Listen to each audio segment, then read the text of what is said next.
क्योंकि स्वामी जी के व्याख्यान अगर आप ध्यान से सुने, ध्यान से शब्द पर जोर दीजिएगा, ध्यान से सुने, तो वो जितना प्राणायाम और आसन के बारे में बताते हैं उतना ही बीच बीच में नियमों के बारे में बोलते रहते हैं। आपने सुना होगा वो बार बार कहते हैं खाना खाते ही तुरंत पानी मत पियो, 1 घंटे के बाद पियो, ये नियम है। अब आप इस नियम का पालन अगर नहीं करेंगे और आसन करते रहेंगे, प्राणायाम करते रहेंगे, पूरा लाभ नहीं मिलेगा। क्योंकि महर्षि पतंजलि खुद कहकर गए हैं कि आसन और प्राणायाम का लाभ लेना है तो यम और नियम से शुरू करो। तो यम और नियम पहला चरण है और समाधि अंतिम चरण है। योग इसी के लिए है। तो मैं आपसे कुछ छोटे छोटे नियमों की बात करूंगा जो हम हमारे जीवन में ध्यान रखें। और मैंने खुद लगभग 12 वर्षों से, मैं 11 वर्ष पहले स्वामी जी के साथ संपर्क में आया। आप लोगों का संपर्क तो अभी 3-4 साल पुराना है। मैं 11 वर्ष से उनके साथ में हूँ। जब उनका टीवी पे भी नहीं आता था तब की बात करता हूँ। तो उनके साथ रहकर मैंने जो गहराई से देखा कि वो खुद स्वामी जी उन नियमों के बारे में बहुत ज़्यादा ध्यान रखते हैं और इसलिए वो बहुत ज़्यादा चुस्त हैं, दुरुस्त हैं, स्वस्थ हैं। मेरे बहुत सारे मित्र हैं, अखबार में काम करते हैं, वो अक्सर मजाक करते हैं मुझसे। वो कहते हैं कि हम बहुत दिन से एक न्यूज़ चाहते हैं कि बाबा कब बीमार पड़े और ये हम फ्रंट पेज पे छापना चाहते हैं। मैं पूछा भाई आपको इसमें क्या इंटरेस्ट है? तो बस ऐसे ही अखबार वालों का तो इंटरेस्ट ये होता है कि जो निगेटिव चीज है वो पहले छापो। अगर आप ठीक ठाक कोई काम कर लें तो अखबार के लिए न्यूज नहीं है वो, लेकिन उस काम को करने में मारपीट हो जाए, गाली गलौज हो जाए तो वो बहुत बड़ी न्यूज है अखबार के लिए। तो वो ऐसी बात करते हैं और ये बात उनको मैं कहता हूं कि कभी सुनने को मिलेगी नहीं, क्योंकि वो स्वामी जी बहुत ज्यादा पक्के से नियम का पालन करते हैं। जिन नियमों का वो पालन करते हैं वो आप भी करो। कुछ नियम मैं आपको बताऊंगा, सब तो नहीं बता पाऊंगा क्योंकि 20 मिनट में संभव नहीं है, लेकिन कुछ नियम तो मैं जरूर बताऊंगा आपको जिनका हर एक को पालन करना चाहिए। तब आपको योग और प्राणायाम का पूरा लाभ मिलेगा। और ये नियम मेरे बनाए हुए नहीं है, ये नियम स्वामी जी के भी बनाए हुए नहीं है। ये नियम हजारों साल पहले आयुर्वेद चिकित्सा के कुछ महान लोगों ने बनाए हुए। हमारी आयुर्वेद चिकित्सा में एक बड़े महान व्यक्ति हुए, उनका नाम था महर्षि चरक। सुना होगा आपने। इन्होंने सबसे ज्यादा काम किया, रिसर्च किया इस बात पर कि जड़ी बूटियों से क्या क्या बीमारियां ठीक होती हैं, पेड़ पौधों से कौन सी बीमारियां ठीक होती हैं, पेड़ों के पत्तों से कौन सी बीमारियां ठीक होती हैं, उस पर उन्होंने सबसे ज्यादा काम किया। उसके बाद एक ऐसे ही व्यक्ति हुए महर्षि सुश्रुत। उन्होंने इस पर काम किया कि शरीर के किसी अंग में जरूरत से ज्यादा अनवांटेड, जरूरत नहीं, ऐसी कोई ग्रोथ हो जाए, ऐसा कोई बढ़ोतरी हो जाए, ट्यूमर हो गया, जैसे गांठ हो गई, इसको कैसे काट के निकाला जाए, सर्जरी। इस पर सबसे ज्यादा काम किया महर्षि सुश्रुत ने। और आपको शायद ये सुनकर आश्चर्य होगा, खुशी भी होगी कि सर्जरी का आविष्कार इसी देश में हुआ, भारत में। सारी दुनिया ने सर्जरी भारत से सीखी। ब्रिटेन ने, फ्रांस ने, जर्मनी ने सबसे पहले सर्जरी सीखी। अमेरिका में तो बहुत बाद में आई सर्जरी। और ब्रिटेन ने भारत से 400 साल पहले सर्जरी सीखी। ब्रिटेन के डॉक्टर यहाँ आते थे और यहाँ भारत में आकर सर्जरी सीखकर जाते थे। आपको सुनकर आश्चर्य होगा, आज से 400 साल पहले इस भारत में सर्जरी के बहुत बड़े विश्वविद्यालय चला करते थे, यूनिवर्सिटीज। हिमाचल प्रदेश है ना, इसमें एक जगह है कांगड़ा, यहाँ सबसे बड़ा सर्जरी का मेडिकल कॉलेज था, आज की भाषा में मैं अगर कहूँ तो। एक और जगह है भरमौर, हिमाचल में, वहाँ एक दूसरा बड़ा केंद्र था सर्जरी का। ऐसे ही एक तीसरी जगह है कुल्लू, वहाँ पर एक बहुत बड़ा केंद्र था। अगर हिमाचल प्रदेश का आज का नक्शा ध्यान में रखा जाए तो 18 ऐसे केंद्र थे हिमाचल में। फिर उसके बाद महाराष्ट्र में, गुजरात में, राजस्थान में, संपूर्ण भारत देश में सर्जरी के 1200 के आसपास केंद्र थे 400 साल पहले। यहां अंग्रेज आकर सीखते थे। आपको सुनकर और खुशी होगी, लंदन में एक बहुत बड़ी संस्था है, उसका नाम है fellow of the royal society of London, FRS। आजकल हमारे देश में और दुनिया में FRS का रिकॉग्निशन मिल जाए तो बहुत बड़ा डॉक्टर माना जाता है। ये FRS संस्था की स्थापना उन अंग्रेज डॉक्टरों ने की थी जो भारत से सर्जरी सीख कर गए थे, और उनमें से कई डॉक्टर्स ने मेमोइर्स लिखे हैं। मेमोइर्स लिखने का मतलब क्या होता है? अपनी मन की बात। तो जो अंग्रेज डॉक्टर ने मेमोइर्स लिखे हैं उनको पढ़ें तो हैरानी होती है। वो बोलते हैं कि भारत जैसे देश में इतनी ऊंची तकनीक के आधार पर सर्जरी होती है। आपको सुन के आश्चर्य होगा, 400 साल पहले इस देश में राइनोप्लास्टी होती थी। राइनोप्लास्टी आप समझते हैं? शरीर के किसी अंग से कुछ भी काटकर नाक के आसपास के हिस्से में उसको जोड़ देना और पता भी ना चले। 400 साल पहले राइनोप्लास्टी इस देश में होती थी। कई अंग्रेज अधिकारियों के मेरे पास डायरी के पन्ने हैं। एक कर्नल कूट नाम का अंग्रेज हुआ करता था, उसका हैदर अली के साथ संग्राम हुआ, लड़ाई हुई थी कर्नाटक में 1799 में। हैदर अली ने उसको युद्ध में पराजित कर दिया, हार गया। हारने के बाद उसकी नाक काट दी हैदर अली ने। हमारे देश में ऐसा होता था कि नाक कटना सबसे बड़ा अपमान। तो हैदर अली ने उसको मारा नहीं, वो चाहता तो गर्दन काट देता उसकी, क्योंकि वो पराजित हो गया था अंग्रेज कर्नल कूट। उसकी नाक काट दी और कहा तुम जाओ अब कटी हुई नाक लेके। तो वो कर्नल कूट घोड़े पर भागा वहां से, कटी हुई नाक हाथ में, खून निकलता हुआ। तो हैदर अली के राज्य की सीमा के बाहर आके किसी ने उसको देखा कि उसके खून निकल रहा है, नाक कटी हुई है, हाथ में है। तब उसको पूछा ये क्या हो गया, तो उसने सच नहीं बताया। उसने कहा मेरे चोट लग गई है। तो उसने कहा नहीं, ये चोट नहीं लगी, ये तलवार से नाक काटी गई। तो वो अंग्रेज मान गया कि हाँ बात तो सही है। तो उस व्यक्ति ने कहा कि तुम चाहो तो अभी हम सर्जरी करके तुम्हारी ये नाक जोड़ सकते हैं। तो उसने कहा कि ये काम तो इंग्लैंड में कोई नहीं कर सकता, आप कैसे कर सकते हैं? तो उन्होंने कहा हमको तो ये काम आता है बहुत अच्छे से। तो उस कर्नल कूट की नाक के जोड़ने का ऑपरेशन हुआ। बेलगाम नाम का एक शहर जहां पर ये घटना घटित हुई, उसका करीब 3-3.5 घंटे ऑपरेशन चला। वो नाक जोड़ी गई, फिर उस पर लेप लगाया गया। 15 दिन उसको वहां रखा गया। 15 दिन के बाद उसकी छुट्टी हुई। 3 महीने बाद वो लंदन पहुंचा। तो लंदन वाले हैरान थे कि तुम्हारी नाक तो कहीं से कटी हुई नहीं दिखती। तब उसने अपनी डायरी में लिखा कि ये भारतीय सर्जरी का कमाल है। तो ये जो सर्जरी हमारे देश में विकसित हुई, ये तो मैंने एक उदाहरण दे दिया आपको ऐसे ही।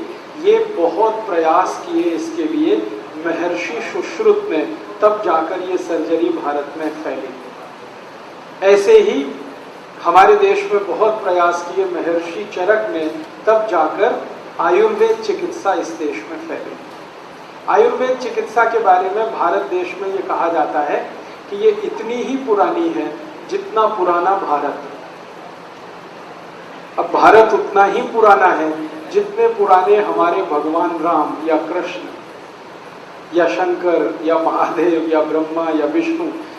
इसका काल गणना बड़ा मुश्किल है, लेकिन एक अंदाजा हम लगा सकते हैं कि राम जी के जमाने में आयुर्वेद चिकित्सा खूब अच्छे से चलती थी, क्योंकि जब उनका रावण से युद्ध हुआ तो कहानी ये है कि लक्ष्मण जी को मूर्छा आई थी। आज की भाषा में कहूं तो लक्ष्मण जी कोमा में चले गए थे। कोमा वही होता है, और वो कई दिन बेहोश पड़े रहे थे। तब उनके बारे में चिंता हुई राम जी को कि कैसे इनको ठीक किया जाए। तो एक वैद्य को लाया गया, उनका नाम था वैद्य सुषेण। उन्होंने नब्ज देखकर कहा कि इनको बचाया जा सकता है, इनके लिए एक दवा चाहिए, संजीवनी बूटी।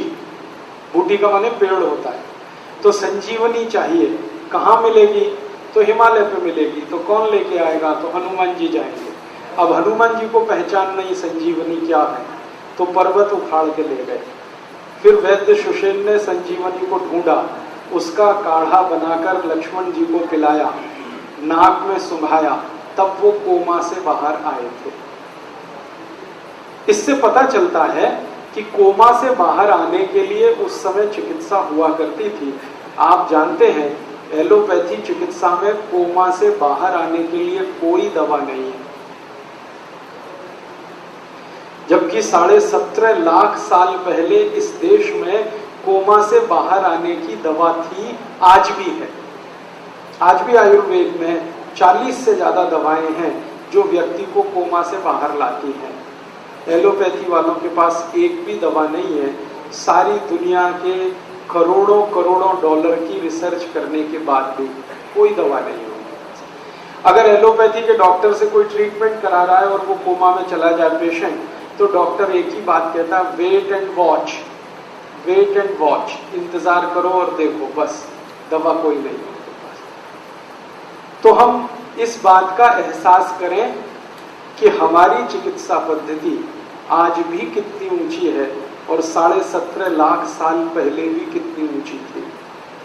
और ये वही चिकित्सा पद्धति है जिसको आयुर्वेद कहा जाता है। आयुर्वेद चिकित्सा पद्धति के 3 भाग हैं। पहला भाग है जड़ी बूटियों द्वारा चिकित्सा, पेड़ पौधों द्वारा चिकित्सा, फल और फूल के द्वारा चिकित्सा, ये एक भाग है। दूसरा सर्जरी के द्वारा चिकित्सा, शल्य चिकित्सा, ये दूसरा भाग है। और तीसरा और आखिरी भाग है खान पान, पथ्य अपथ्य और यम नियम के आधार पर चिकित्सा। क्या खाएं क्या ना खाएं, कब खाएं, कितना खाएं, कैसे खाएं, क्या पिए क्या ना पिए, कब पिए, कैसे पिए, कितना पिए, इनके आधार पर चिकित्सा। तो पहली जो चिकित्सा है, जड़ी बूटी, पेड़ पौधे, फल आदि, इनके मास्टर थे, पंडित थे महर्षि चरक। दूसरी वाली जो चिकित्सा है शल्य चिकित्सा, उसके पंडित थे सुश्रुत, महर्षि सुश्रुत। और तीसरी वाली जो चिकित्सा है यम नियम, खान पान के नियम, इसके चिकित्सक सबसे बड़े थे महर्षि बाघभट्ट। आएगा हमारी आयुर्वेद चिकित्सा का जो मूल सिद्धांत है वो जान लेना चाहिए। सिद्धांत ये है कि कोई व्यक्ति बीमार कब पड़ता है और कोई व्यक्ति स्वस्थ कब रहता है। बीमार कोई भी व्यक्ति तब पड़ता है जब उसका वात, पित्त और कफ तीनों असमान होते हैं, असंतुलित होते हैं। और कोई भी व्यक्ति स्वस्थ तब रहता है जब वात, पित्त, कफ तीनों उसके संतुलित होते हैं। तो वात, पित्त, कफ तीनों का संतुलन अगर है तो जीवन में आपको कभी रोग आएगा नहीं। और अगर वात, पित्त, कफ में असंतुलन है, टूट फूट है, तो हमेशा रोग आने वाले हैं और आप परेशान हो जाने वाले हैं। वात के असंतुलन से हमारे शरीर में 80 रोग आते हैं। 80, 8 और 0, 80। पित्त के असंतुलन से हमारे शरीर में 40 रोग आते हैं। 4 और 0, 40। और कफ के असंतुलन से 28 रोग आते हैं। सबसे कम कफ के रोग हैं, सबसे ज्यादा वात के रोग हैं, पित्त वाला बीच में। कफ के रोग क्या क्या हैं? मोटे मोटे कुछ रोग बताता हूं ताकि आपको पता रहे। मोटापा होना, ये कफ का सबसे खराब रोग। वजन बढ़ना, ये कफ का सबसे खराब रोग। थायराइड की समस्या पैदा होना, ये कफ का सबसे खराब रोग है। हाइपरथायराइडिज्म, हाइपोथायराइडिज्म, एक में थायराइड बढ़ता है, एक में घटता है, कफ की सबसे खराब समस्या। सर्दी होना, जुकाम होना, कफ की सबसे बड़ी समस्या। खांसी होना, बलगम जमा होना, कफ की सबसे बड़ी समस्या है। आंखों में मोतियाबिंद होना, जिसको आप कैटरेक्ट कहते हैं, ये कफ की समस्या है। कान में सुनाई नहीं देना, ये कफ की समस्या है। नाक से हमेशा पानी बहना, नजला होना, ये कफ की समस्या है। कान में से पानी आना, ये भी कफ की समस्या है। आंखों को लाल हो जाना, कफ की समस्या है। आंखों के आसपास काला घेरा हो जाना, कफ की समस्या है, जिसको डार्क सर्कल आजकल कहा जाता है। हमारे चेहरे पर फोड़े फुंसी हो जाना या तो कील मुहासे हो जाना कफ की समस्या है। चेहरे की त्वचा का रंग बदल जाना कफ की समस्या है। ऐसे कफ के 28 रोग हैं।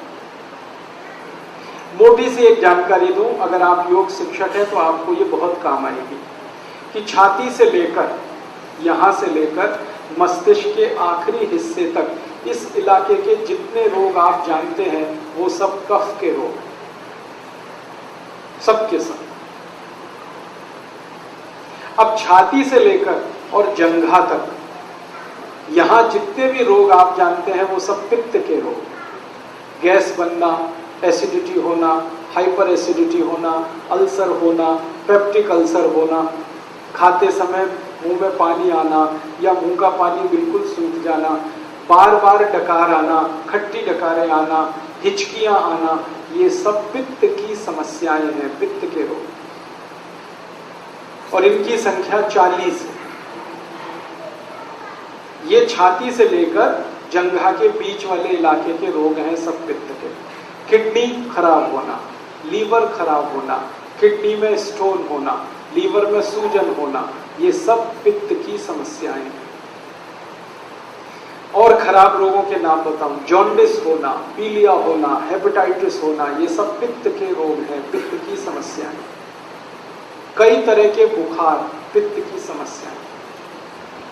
और जंघा से लेकर और आखिरी पॉइंट जो आपका है नाखून, अंगूठे का, इस इलाके के जितने भी रोग हैं वो सब वात की समस्या है।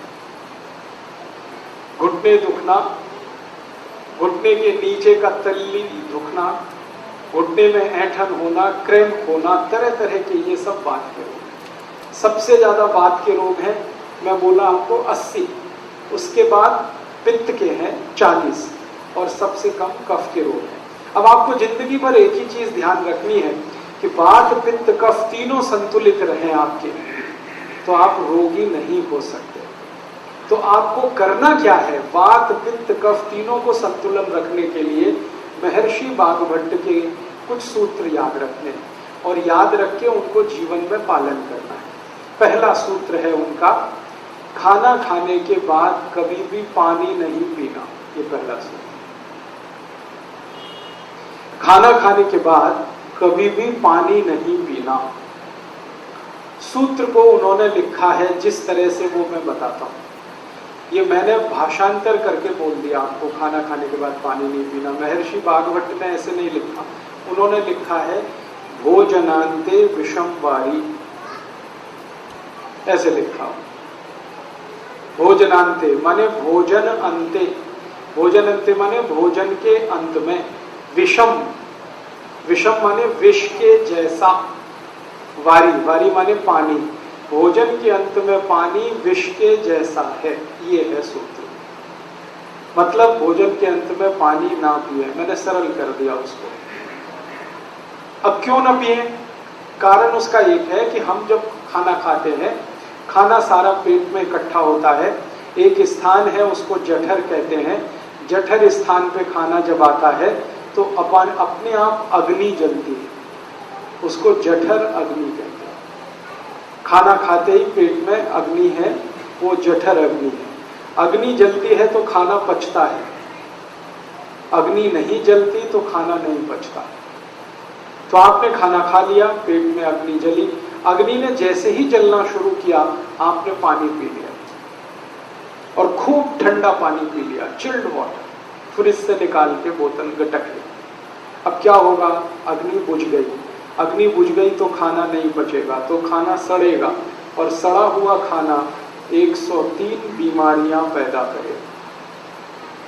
सबसे ज्यादा बीमारियां इसी में आती हैं। इसलिए बागभट्ट जी ने पहला सूत्र ये लिखा, भोजनांते विषम वारी, खाने के बाद पानी नहीं पीना। तो आप बोलेंगे कब पीना? खाना जब आप खाते हैं तो अग्नि जलने की जो क्रिया है वो 1 घंटे से शुरू होकर 1.5 घंटे तक चलती है। खाना खाने के बाद अग्नि जलने की क्रिया 1 घंटे से 1.5 घंटे तक चलती है और 1.5 घंटे के बाद वो अपने आप शांत हो जाती है। उसके बाद क्या होता है? अग्नि जब शांत हो जाती है तो जो आपने खाया है उसका रस बनना शुरू होता है। ये रस बनने की क्रिया लगभग और 1 से 1.5 घंटे चलती है। फिर रस बनने के बाद क्या होता है?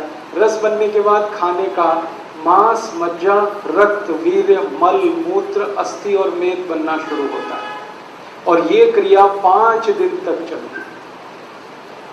आज आप जो खाना खाएंगे ना, आज का खाना 5 दिन तक डाइजेस्ट होता है। अभी खाया तो 5 दिन तक। और इस पूरी क्रिया में हमें जो सबसे महत्व की बात जाननी है वो ये कि सबसे ज्यादा और सबसे आसानी से बनता है मांस और सबसे कम और सबसे देर में बनता है वीर्य।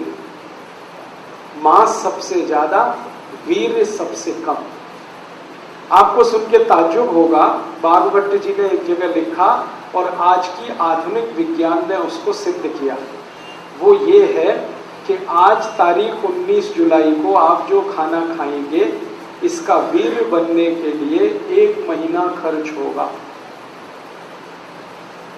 अगले महीने 20 अगस्त को बनेगा।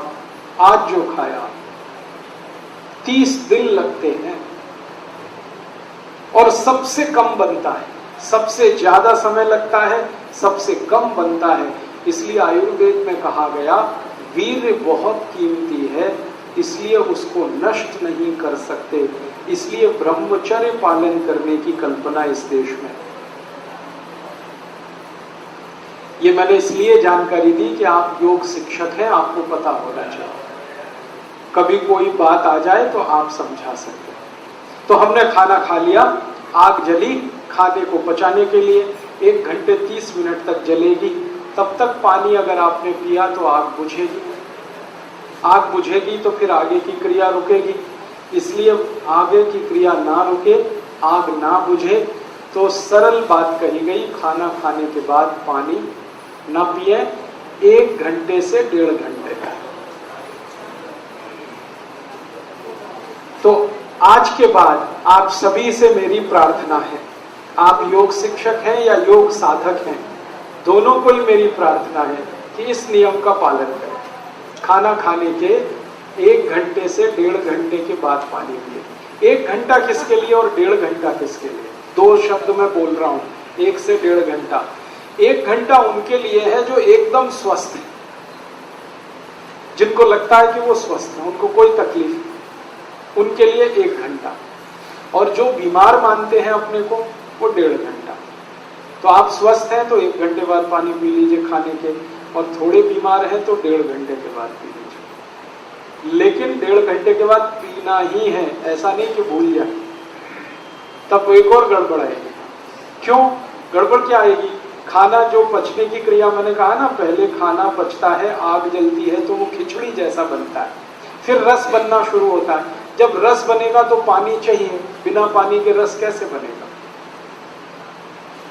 तो पानी जिस समय चाहिए तभी पीना अच्छा है।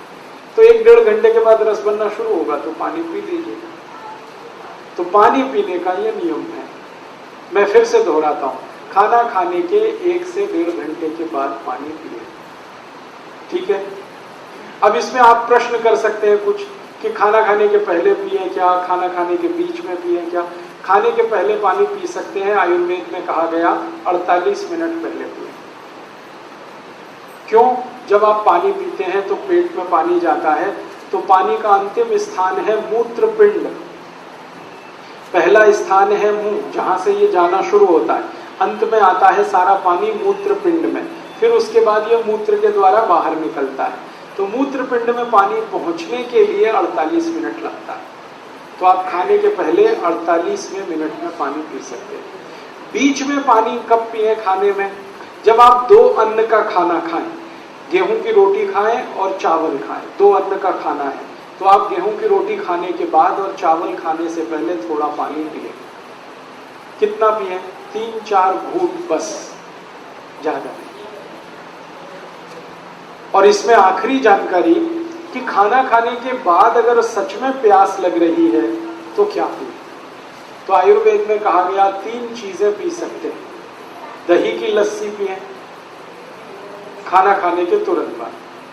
दूध पिए, गाय का हो तो बहुत अच्छा, और जूस पिए, फल के रस पिए। खाने के तुरंत बाद अगर प्यास लगती है तो जूस पी सकते हैं, लस्सी पी सकते हैं और दूध पी सकते हैं। जूस पीने का समय है सवेरे, लस्सी पीने का समय है दोपहर को और दूध पीने का समय है रात को। तो जूस पीना है सवेरे खाने के बाद माने ब्रेकफास्ट, लस्सी पीनी है दोपहर के खाने के बाद माने लंच, और दूध पीना है रात को माने डिनर। तो ये नियम पूरा हो गया, समझ में आ गया, कर लेंगे, बस आदत बदलनी है आपको। भागवती जी ये कहते हैं कि जो इस नियम का पालन करे 103 बीमारियों से जीवन भर बचेगा। अब बताओ कितना सस्ता सौदा है, 103 बीमारियां एक तरफ और ये छोटा सा नियम एक तरफ। तो आप ध्यान रखिए इस नियम का। दूसरा नियम है, पानी जब भी पिए घूंट भर के पिए, सिप करके पिए। जैसे चाय पीते हैं, जैसे कॉफी पीते हैं, गर्म दूध पीते हैं, ऐसे पानी पिए। ऐसे कभी भी पानी ना पिए, गिलास लगाया और लगातार पिया, ये गलत तरीका है। पानी पीने का तरीका है, एक घूंट पिया, थोड़ी देर रुकें, एक घूंट पिया, फिर रुकें, फिर पिया, फिर रुकें, फिर ऐसे पानी पिए। इसका क्या लाभ है? मुंह में आप जानते हैं लार बनती है, ये लार जो है ना पेट के तेजाब को शांत रखती है। पेट का जो तेजाब है ना वो एसिडिक है विज्ञान की भाषा, और मुंह की लार जो है वो एल्कलाइन है, क्षारीय है। तो ये क्षार है, यहाँ अम्ल है, अम्ल और क्षार मिले तो एक दूसरे को न्यूट्रल करते हैं। तो मुंह की लार बार बार पेट में जाए ताकि पेट का तेजाब शांत रहे, इसके लिए कहा गया घूंट घूंट पानी पिए, थोड़ा थोड़ा करके पानी पिए। ठीक है। आयुर्वेद में कहा जाता है कि जिनके पेट का अम्ल शांत रहता है, तेजाब शांत रहती है, उनको जिंदगी में रोग नहीं आते कभी। अम्लता अगर आपकी शांत है, एसिडिटी, कोई रोग आने की संभावना नहीं। दुनिया के सारे खराब रोग जैसे कैंसर, जैसे डायबिटीज, जैसे ब्लड प्रेशर बहुत तेज होकर हार्ट अटैक आना, ब्लड प्रेशर बहुत ज्यादा बढ़कर ब्रेन हेमरेज हो जाना, ब्लड प्रेशर बहुत ज्यादा बढ़कर पैरालिसिस हो जाना, ये सब खराब बीमारियां एसिडिटी से शुरू होती हैं। जब रक्त में एसिडिटी बढ़ती है तब ये बीमारियां अपने चरम पर पहुंचती हैं। लेकिन रक्त में एसिडिटी बढ़ती कहां से है? वो पेट से बढ़ती है। पेट में एसिडिटी कब बढ़ेगी? जब आप घूंट घूंट पानी नहीं पिएंगे तो लार बार बार अंदर नहीं जाएगी, तो समस्या आएगी। इसलिए आयुर्वेद में कहा गया पानी घूंट घूंट पिए। तीसरा नियम है, सवेरे सोकर उठें, सबसे पहले पानी पिए। वहां स्वामी जी का आपने सुना होगा व्याख्यान, तो ऊषापान की बात वो करते हैं। ऊषापान का मतलब यही है, उठते ही पानी पीना। हालांकि ऊषापान का सही अर्थ है सवेरे 4:30 बजे उठकर पानी पीना, क्योंकि उषा का वही समय है। अब दिल्ली वासियों के लिए मैं ये नहीं कह सकता कि वो सवेरे 4:30 बजे उठें, क्योंकि उनका 4:30 बजे उठना तब संभव है जब रात को 8 बजे सो जाए। 8 बजे दिल्ली में सोना तो स्वर्ग की बात है, कल्पना की बात, संभव ही नहीं। इसलिए मैं कहता हूं जब उठें तो पहले पानी पिए। आपकी जब दिन हो जाए, जब सवेरा हो जाए, उठते ही पानी पिए, कम से कम 3 गिलास, बिना प्यास के, घूंट घूंट भर के। कोई कहेगा हमें प्यास नहीं लगती, तो भी पीना ही है, ये घूंट घूंट भर के। इस पानी का फायदा, सबसे बड़ा फायदा इसका ये है, रात को आप सो गए, सोने के बाद मुंह में लार बनी, वो जमा है, घूंट घूंट पानी पी लेंगे, सब लार नीचे चलेंगे। दूसरा फायदा, उठते ही आप पानी पिएंगे तो पानी सारा बड़ी आंत में जाएगा। बड़ी आंत में मल फंसा रहता है, लार्ज इंटेस्टाइन में, तो मल को बाहर निकालेगा। जैसे ही पानी मल को निकालना शुरू करेगा, प्रेशर एकदम बनेगा आपको, आप तुरंत टॉयलेट में जाएंगे और 5 मिनट में फ्रेश होकर वापस आएंगे। आयुर्वेद में कहा गया कि जो सवेरे एक बार मुक्त हो जाते, माने फ्रेश हो जाते, माने जिनको सवेरे एक बार पूरा खुलकर पेट साफ हो जाता है, उनकी जिंदगी में कोई रोग नहीं आता। इस इसलिए सुबह उठते ही पानी पीना बहुत जरूरी। दांत साफ करना नहीं है, पहले पानी पीना है। दांत साफ करना है तो रात को करें और उठते ही पानी पिए। चौथा नियम है, ठंडा पानी कभी भी ना पिए। कितनी भी प्यास लगे, कितना भी गला सूखे, कितनी भी गर्मी पड़े, ठंडा पानी ना पिए। क्योंकि ठंडे पानी की समस्या ये है कि पानी जब बहुत ठंडा होता है तो तापमान उसका 10 डिग्री के आसपास। फ्रिज का पानी अगर आप नापेंगे थर्मामीटर से 10 डिग्री, बर्फ डाला हुआ पानी नापेंगे 4 से 5 डिग्री। इतना ठंडा पानी आप पेट में डाल रहे हैं जिसकी गर्मी है 37 डिग्री सेंटीग्रेड। पेट गर्म है, पानी ठंडा है, गर्म पेट में ठंडा पानी डालेंगे, झगड़ा शुरू होगा। झगड़ा क्या होने वाला है, या तो पानी पेट को ठंडा करे या पेट पानी को गर्म करे। अगर पानी ने पेट को ठंडा कर दिया तो पेट के अंदर का सब ठंडा हो जाए। पेट ठंडा होते ही हृदय ठंडा होगा, हृदय ठंडा होते ही मस्तिष्क ठंडा, मस्तिष्क ठंडा हो गया तो आप ठंडे हो जाएंगे। और आप अगर ठंडे हो गए तो घर में 1 मिनट कोई आपको रखेगा नहीं, घर के बाहर निकाला जाएगा। कैसी विचित्र दुनिया है। जब तक शरीर गर्म रहता है सब आपसे लिपट लिपट के बैठेंगे। जैसे ही आपका शरीर ठंडा हुआ, लेके जाओ, हटाओ, जल्दी अर्थी लगाओ, जल्दी शमशान घाट लेके जाओ। 1 मिनट बर्दाश्त करना मुश्किल हो जाता है ठंडे शरीर को। और शास्त्रों में लिख दिया गया कि शरीर ठंडा होते ही जितनी जल्दी अंतिम संस्कार हो उतना अच्छा, जितनी जल्दी हो, और जितना देर में हो उतना ही खराब। जिनका अंतिम संस्कार जल्दी नहीं होता ना, उन्हीं को कहा जाता कुत्ते की मौत मरा। क्योंकि कुत्ते का कोई अंतिम संस्कार करने वाला नहीं होता। ये जो कुत्ते की मौत का मुहावरा है ना, ये उनके लिए है जिनका शरीर ठंडा होने के बाद घंटों पड़ा रहता है। अभी तो हम जानबूझ के रखते हैं, बर्फ की सिल्लियां लाकर रखते हैं। अब मजबूरियां हैं, बेटा अमेरिका में है, बेटी कनाडा में है, तो अब कैसे आएंगे, जब तक नहीं आएंगे तब तक रखना पड़ेगा। शास्त्र के विरुद्ध है, ये नियम के विरुद्ध है। तो आपको मैं जो समझाना चाहता हूं वो ये कि शरीर ठंडा मत होने दीजिए, इसको गर्म रखिए। तो ठंडा शरीर ना हो इसके लिए ठंडा पानी मत पीजिए। नहीं तो क्या होगा, ठंडा पानी बार बार पीते रहेंगे, शरीर में तकलीफें शुरू होंगी। उसकी सबसे बड़ी तकलीफ क्या होती है कि जब बहुत ठंडा पानी आप पी लेते हैं तो शरीर का जो पेट है वो पानी को गर्म करता है। पानी को गर्म करने में पेट को एनर्जी चाहिए, ऊर्जा चाहिए, और वो ऊर्जा ब्लड में से ही आ सकती है, खून में से आ सकती है। और खून को फिर सारे शरीर से पेट की तरफ दौड़ना पड़ेगा, तब पानी गर्म होगा। शरीर का सारा खून पेट में जाने लगे तो बाकी अंगों को खून की कमी पड़ जाएगी, और वो खून की कमी हमेशा के लिए कोई डैमेज कर जाएगी। इसलिए आयुर्वेद कहता है कभी भी ठंडा पानी गलती से भी ना पिए। ठीक है, 4 नियम हो गए। 5वां नियम है, हमेशा खाना खाएं तो चबा चबा कर खाएं। इतना चबाएं जितने आपके दांत आपके 32 हैं तो 32 बार चबाएं, ताकि अच्छे से लार मिलकर अंदर जाए और अच्छे से खाना पचे। इसके बाद 6वां नियम है कि खाना जब भी खाएं तो जमीन पर बैठ के खाएं। जमीन पर बैठने से क्या होता है, पृथ्वी का गुरुत्व बल हमारे पेट पर केंद्रित है। पेट की नाभि पर गुरुत्वाकर्षण होने से नाभि चार्ज है, नाभि के पड़ोस में जठर है वो चार्ज है, जठर के चार्ज होने से अग्नि तेज होगी, खाना जल्दी पचेगा। इसलिए बैठ के। उसके आगे का 7वां नियम है, दोपहर को जब आप खाना खाएं तो आराम जरूर करें, कम से कम 48 मिनट। क्योंकि दोपहर को खाना खाते ही हमारे शरीर का ब्लड प्रेशर बढ़ता है। एक तो सूरज की धूप होती है दोपहर को, और अंदर की गर्मी, दोनों मिलाकर ब्लड प्रेशर बढ़ता है।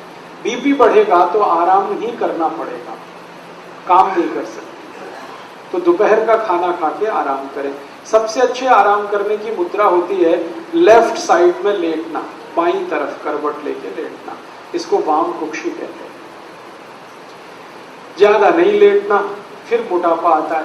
48 मिनट तक लेटना तो अच्छा है, उसमें नींद आ जाए तो ले लेना, ज्यादा लेंगे नींद तो फिर मोटापा बढ़े, इसलिए ध्यान उसका रखना। इसकी आगे का 8वां नियम है कि रात को खाना खाने के 2 घंटे तक आराम नहीं करना, 2 घंटे बाद ही करना।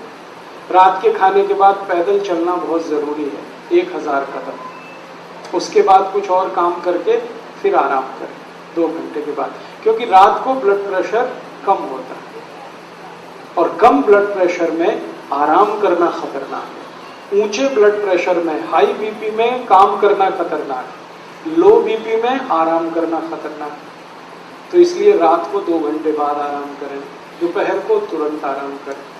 इसके बाद का 9वां नियम है, 9th, कि आप जब खाना खाएं तो 2 चीजों को ध्यान रखें, एक साथ ऐसी ना खाएं जो एक दूसरे के विरोधी। ठंडा गरम साथ में ना खाएं, दूध और दही साथ में ना खाएं, उड़द की दाल और दही साथ में ना खाएं, खट्टे फल और दूध साथ में ना लें, कटहल की सब्जी के साथ दूध ना खाएं, कच्ची प्याज खा रहे हैं तो दूध नहीं खाएं, दही में नमक डाल के ना खाएं, हमेशा दही में मीठी चीज डालें। ये आपको थोड़ा झटका लगेगा, ये क्या बोल दिया, दही में नमक ना खाएं, क्योंकि रायता तो बिना नमक के बनता नहीं है।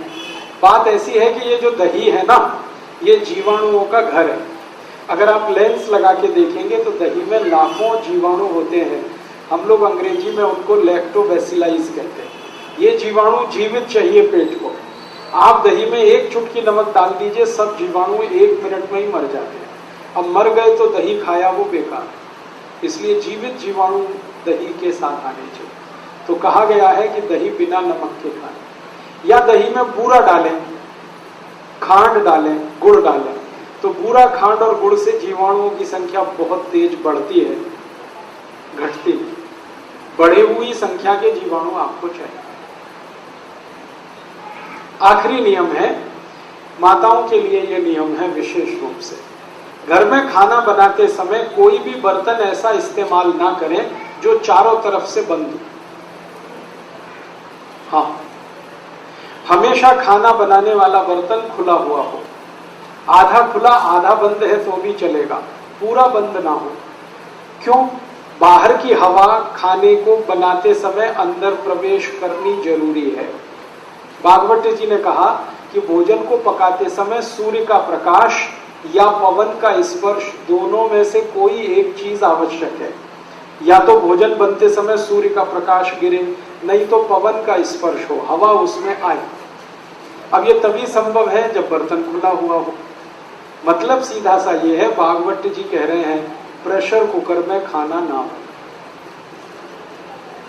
अब प्रेशर कुकर भागवत जी के जमाने में नहीं था, लेकिन नियम उन्होंने तभी लिख दिया। उनको शायद ये अंदाजा था कि ये आदमी किसी न किसी दिन बना लेगा इसको। अब ये बात मैंने मजाक में कही, लेकिन ये बड़ी गंभीर बात है। ये प्रेशर कुकर का चक्कर बड़ा खराब है। आप जानते हैं प्रेशर कुकर एल्यूमिनियम का है। एल्यूमिनियम दुनिया का सबसे खराब मेटल है, धातु है, खाना बनाने के लिए और पकाने के लिए। मैंने एक सर्वे किया था आज से 10 साल पहले कि गरीबों को सबसे ज्यादा अस्थमा, दमा और टीबी क्यों होती है गरीबों को। उस सर्वे का रिजल्ट आया कि सारे गरीब लोग एल्यूमिनियम के बर्तन में खाना बनाते हैं और खाते हैं, यही उनके दमा और अस्थमा का कारण और टीबी का कारण। अब हमने घर में अगर लाया है प्रेशर कुकर, तो ये भी तो दमा और अस्थमा की बीमारी ही है। आप इसे ना इस्तेमाल करें। तो उसकी जगह क्या करें? भगोने में बनाएं दाल, कढ़ाई में बनाएं, भगोने में बनाएं। मैं सबको ये सुझाव देता हूं, प्रेशर कुकर हटा के मिट्टी की हांडी ले आए, बहुत सस्ती आती है, 20-25 रुपए की आती है। और हांडी में दाल पकाएं, हांडी में ही चावल पकाएं, हांडी में खिचड़ी बनाएं। हमारे देश में, गांव में अभी भी ऐसे ही चलता है। हांडी में भोजन बनता है, हांडी में दूध बनाया जाता है, और दूध हांडी में जब पकता है ना तो एकदम लाल सुर्ख हो जाता है। वो दूध का स्वाद ही अलग होता है। हांडी में, हाँ बताता हूँ अभी गैस पे कैसे चलेगी हांडी। हांडी में दही भी जमाया जाता है, बहुत अच्छा स्वाद। आप कभी कलकत्ता जाएं तो वहां मीठा दही जरूर खाएं। कलकत्ता वाले उसको मिष्ठी दही बोलते हैं। वो सब हांडी में ही पकता है, हांडी में गर्म करेंगे, हांडी में ही जमाएंगे, तभी उसमें टेस्ट आता, नहीं तो टेस्ट ही नहीं आता। बड़े बड़े 5 स्टार होटल में मिष्टी दही कलकत्ता से आता है।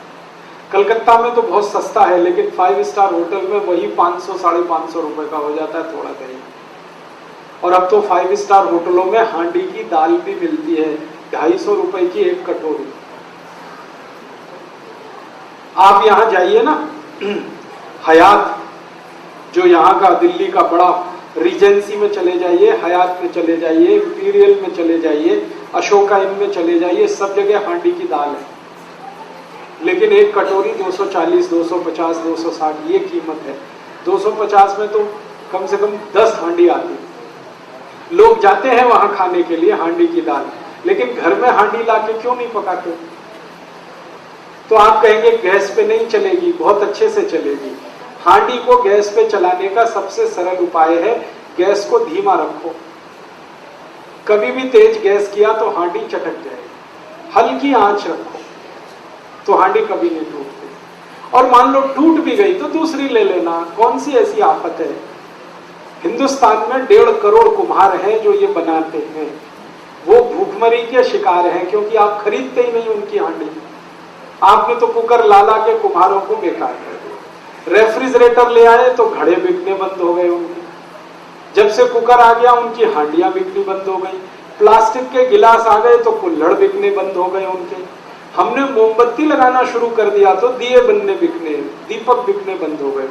1.5 करोड़ कुम्हार भुखमरी के शिकार हैं। इसलिए वो सरकार से कहते हैं हमको आरक्षण चाहिए, क्योंकि अब उनका काम धंधा तो टूट रहा है।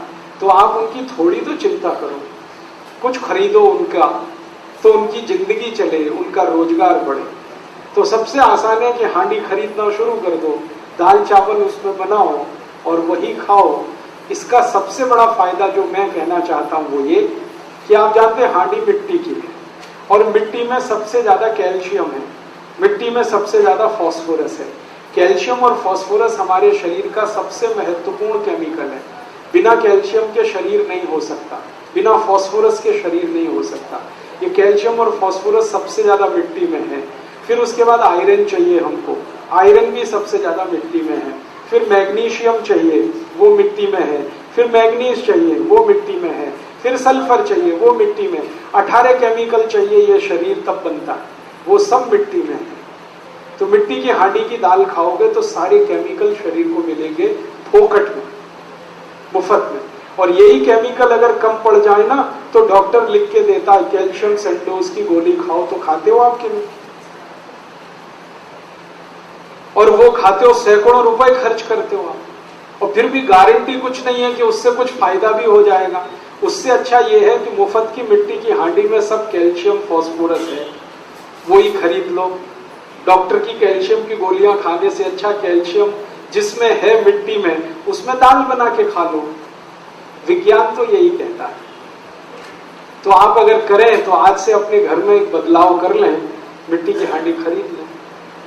फिर आप कहेंगे खाना बहुत देर में बनेगा। मैंने बना के देखा, मिट्टी की हांडी में दाल 28 मिनट में बनती है और प्रेशर कुकर में 10 मिनट में बनती है।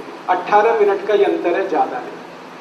और शरीर का स्वास्थ्य अच्छा रहे तो 18 मिनट कौन बड़ी बात है। मैं अभी थोड़े दिन पहले मद्रास गया था, चेन्नई।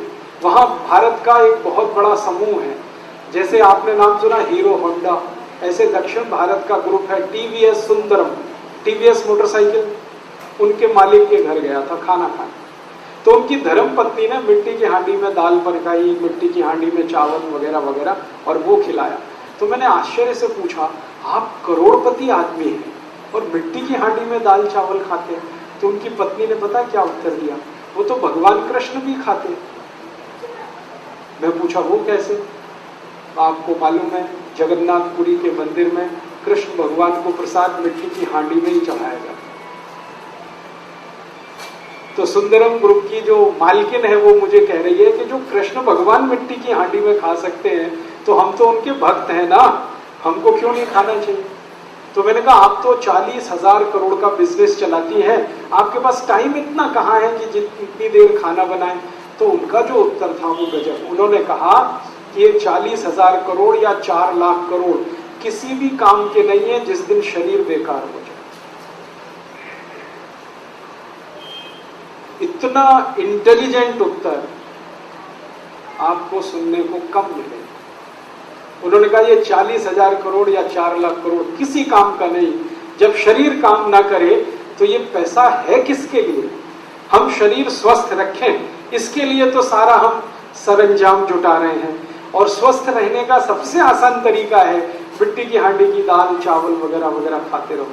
तो करोड़पतियों के घर में अगर ये हो सकता है तो आपके घर में भी हो सकता है। करीब दिल्ली के बहुत सारे कुम्हार आपका इंतजार कर रहे हैं कब आप उनको ऑर्डर करें और कब वो अपनी हांडियां बेचने के लिए आपकी मदद लें।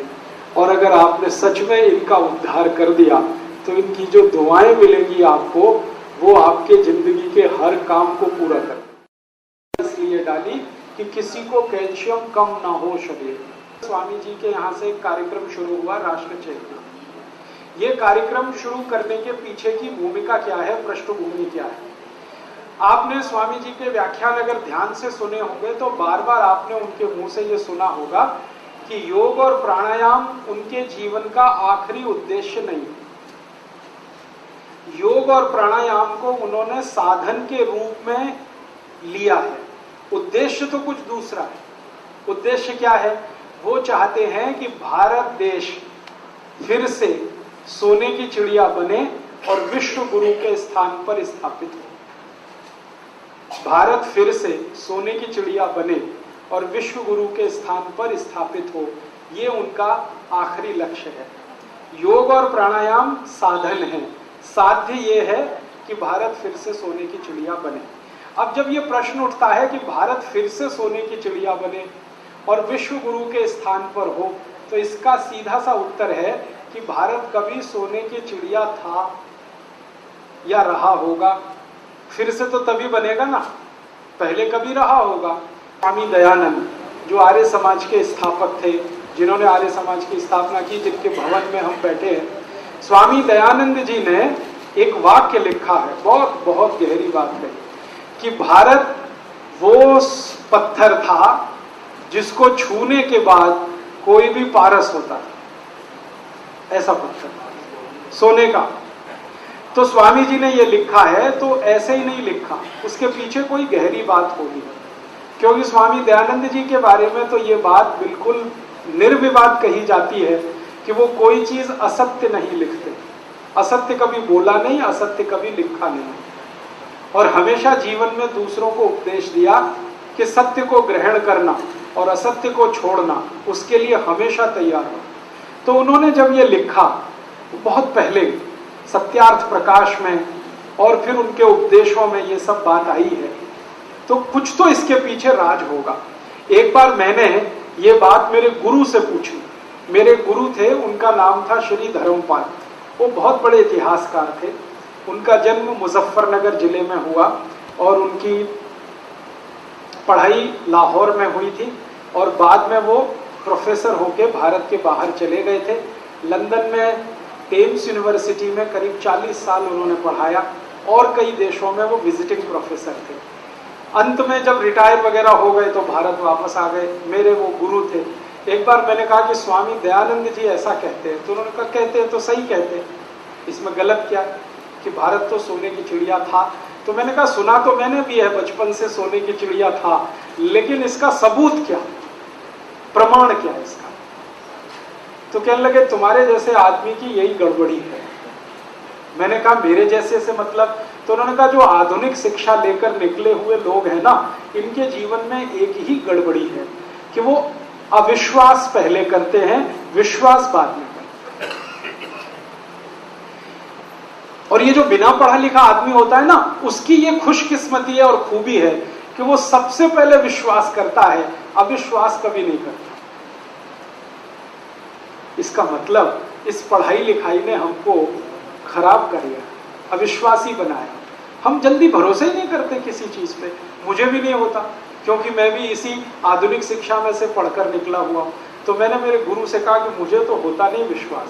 अब आप कहते हैं स्वामी दयानंद ने कहा है, तो मुझे तो प्रमाण दिखाओ। तो उन्होंने कहा अच्छा तुमको प्रमाण चाहिए तो लंदन जाओ। मैं पूछा क्यों, लंदन क्यों? तो उन्होंने कहा सब प्रमाण वहीं पे हैं, भारत के सारे प्रमाण वहां हैं। तो फिर तब से मेरे दिमाग में ये बात बैठ गई और फिर मुझे लंदन जाने का जब चांस मिला, मौका मिला, तो मैंने वहां वो प्रमाण देखे। लंदन में एक बहुत बड़ी लाइब्रेरी है, house of Commons library. House of Commons माने अंग्रेजों की लोकसभा। तो अंग्रेजों की लोकसभा की सबसे बड़ी लाइब्रेरी है। वहां भारत के बारे में लाखों दस्तावेज हैं, लाखों की संख्या। और लंदन शहर में और एक दूसरी लाइब्रेरी है, उसको ब्रिटिश म्यूजियम लाइब्रेरी कहते हैं। वहां पे भी भारत के बारे में लाखों दस्तावेज, उनमें से कुछ 50,000 दस्तावेज मेरे पास भी हैं जो वहीं के हैं।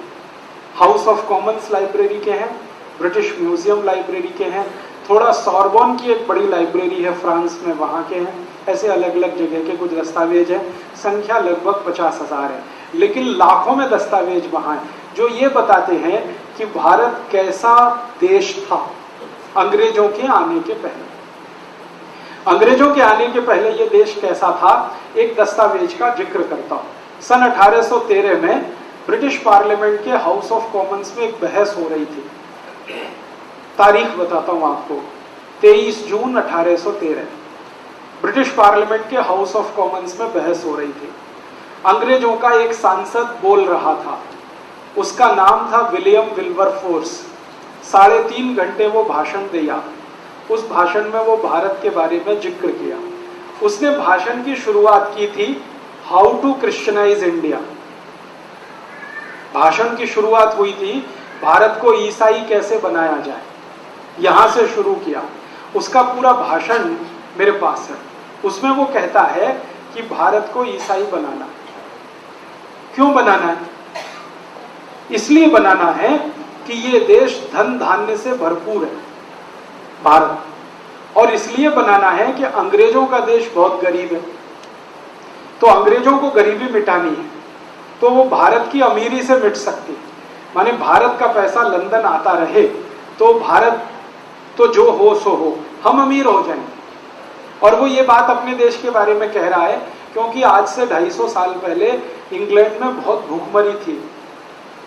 इतने लोग भूख से मरते थे कि सन 1400 से 1500 के बीच में 3.5 करोड़ अंग्रेज लोग भूख से मर गए थे। अंग्रेजों की आज जनसंख्या 7 करोड़ है और आधी जनसंख्या मर गई थी गरीबी के कारण, इतनी भूखमरी होती थी। तो विल्बरफोर्स कह रहा हम बहुत गरीब हैं, हमारे देश को गरीबी मिटानी है, और भारत के पास इतना अथाह पैसा है कि 1000 साल भी हम लूटें तो खत्म नहीं होने वाला। तो भारत को 1000 साल तक लूटते रहना है। ये तभी संभव हो जब हमारा शासन भारत में चले, और हमारा शासन भारत में हमेशा चलता रहे। ये तब संभव हो जब भारत के लोग ईसाई हो जाए। जो राजा का धर्म है वही प्रजा का हो जाए, तो प्रजा और राजा में टक्कर नहीं होगी, टकराव नहीं होगा। जैसे हम होंगे वैसी प्रजा हो जाएगी। तो इसलिए भारत को ईसाई बनाना, ईसाई बनाने के लिए हमें भारत से पैसा लाना, 1000 साल तक लूटना। तो इंग्लैंड का प्राइम मिनिस्टर उस समय था ग्लैडस्टन। वो पूछ रहा है विल्बरफोर्स को बीच में रोक के कि तुमको कैसे मालूम भारत इतना पैसे वाला देश, इतना समृद्धशाली, इतना इतना। तब वो कहता है कि हमारी जो ईस्ट इंडिया कंपनी भारत में गई है उसके अधिकारियों ने सर्वेक्षण किए हैं। ऐसे सर्वेक्षण की कुछ रिपोर्ट्स मेरे पास हैं जो मैं आपको बताना चाहता हूँ। तो प्राइम मिनिस्टर ने कहा बताओ। तो एक सर्वे की रिपोर्ट वो कोट कर रहा है और कह रहा है कि भारत का सारी दुनिया में 33% निर्यात हो रहा है। इसको फिर से सुनिए, सारी दुनिया में भारत का निर्यात 33% हो रहा है। माने वर्ल्ड का टोटल मार्केट में 33% कंट्रीब्यूशन भारत का है। दुनिया में अगर 100 अरब डॉलर का माल बिक रहा है तो 33 अरब डॉलर का माल भारत का बिक रहा है। फिर वो कहता है भारत के बाद जो दूसरे नंबर पर हाईएस्ट एक्सपोर्टिंग कंट्री है वो चीन है, जिसका 27% माल दुनिया में बिक रहा है। और भारत और चीन दोनों को मिला दिया जाए तो आधे से ज्यादा माल तो ये 2 ही देशों का बिक रहा है पूरी दुनिया में। तो वो कोट कर रहा है सर्वे की रिपोर्ट को। अब ये जो 33% एक्सपोर्ट हो रहा है, तो फिर वो पूछ रहा है प्राइम मिनिस्टर क्या क्या एक्सपोर्ट हो रहा है भारत से, तो वो बोल रहा है सबसे ज्यादा एक्सपोर्ट होता है भारत से वो है कपड़ा, टेक्सटाइल इंडस्ट्री हमारी सबसे अच्छी है। आपको मालूम है यहाँ मलमल बनता था, मलमल की थान होती थी, 12 गज लंबा मलमल का थान तह करते हुए एक दियासलाई के डब्बे में रख सकते थे, इतनी बारीक बुनाई होती थी। तो वो विल्बरफोर्स कह रहा है हाईएस्ट एक्सपोर्ट है टेक्सटाइल का, और वो कह रहा है कि दुनिया को कपड़ा पहनना तो भारत ने सिखाया। उसके ये शब्द पे ध्यान दीजिए। तो ग्लैडस्टन हैरान हो गया, तो वो कहता है हाँ, दुनिया जब कपड़ा पहनना जानती नहीं थी तब भारतवासी मलमल बनाते थे, इतनी बारीक बुनाई था, और ये मशीन से नहीं बनता, हाथ से बनता है। तो ग्लैडस्टन कहता है आई कांट बिलीव इट, वो कहता है मुझे भरोसा नहीं होता। तो विल्बरफोर्स कहता है भरोसा तो मुझे भी नहीं होता, लेकिन ये रिपोर्ट सामने रखी है, इसका क्या करूं, और ये भारतवासियों की बनाई हुई नहीं है, हमारे अधिकारी जो भारत में गए हैं उनकी बनाई हुई रिपोर्ट। कपड़ा बिकता था बहुत बड़े पैमाने पर, यहां से 33 देशों में जाता था। फिर दूसरा एक्सपोर्ट होता था स्टील का, स्टील बनता था इस देश में। फिर तीसरा एक्सपोर्ट होता था ईंट ब्रिक्स का, ये घर बनाने के जो काम आते। चौथा एक्सपोर्ट था हमारे देश में, आजकल हम सीमेंट बोलते हैं, पहले जमाने में चूना हुआ करता था, चूना बहुत बड़ा एक्सपोर्ट था। ऐसे 36 एक्सपोर्ट थे। और वो बोलता है विल्बरफोर्स कि दुनिया के सारे देश भारत के लिए परेशान है कि उनको ये माल चाहिए, और भारत की मोनोपोली है, कोई उसका कॉम्पिटिटर नहीं है, क्योंकि बेस्ट क्वालिटी ये सामान बनता है। अब ग्लैडस्टन पूछ रहा है तो फिर भारत सोने की चिड़िया कैसे हो गया, तो वो बताता है कि ये जो बिक रहा है सारा माल, इसके बदले में भारत को सोना मिलता है। हम कपड़ा बेचते हैं और हमको सोना मिलता है, हम लोहा बेचते हैं, हमको सोना मिलता है, हम ईंट बेचते हैं, हमको सोना मिलता है। क्यों? क्योंकि उस जमाने में करेंसी नहीं थी, सोना ही था, चांदी ही थी, हीरे जवाहरात थे। और आप जानते हैं बार्टर सिस्टम था, बार्टर सिस्टम में आप कुछ देंगे तब कोई दूसरा देगा। तो हम कपड़ा देते थे तो वो सोना देते थे, हम स्टील देते थे तो सोना देते थे। और हमारा सबसे बड़ा व्यापारिक साझीदार था अफ्रीका, अफ्रीका में सबसे ज्यादा सोना होता है आप जानते।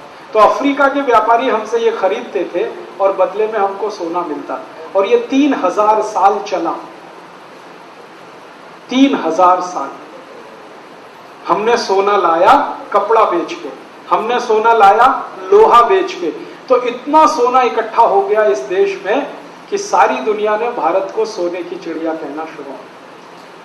और सोना इतना हो गया हमारे पास कि हमने गहने और जेवरात तो सोने के बनाए ही, फिर जरूरत पड़ने पर मंदिर भी सोने के बना डाले।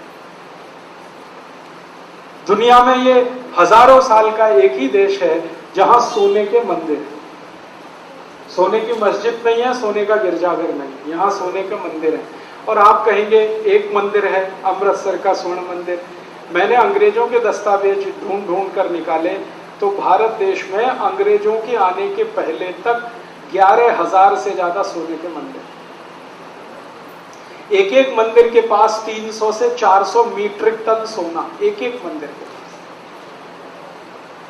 मंदिरों में सोना कहां से आया? समाज ने दान में दिया। समाज के पास कहां से आया? तो व्यापार करके लाया। हमने लूटा नहीं किसी को। भारत का एक भी व्यापारी कभी किसी को लूटने नहीं गया।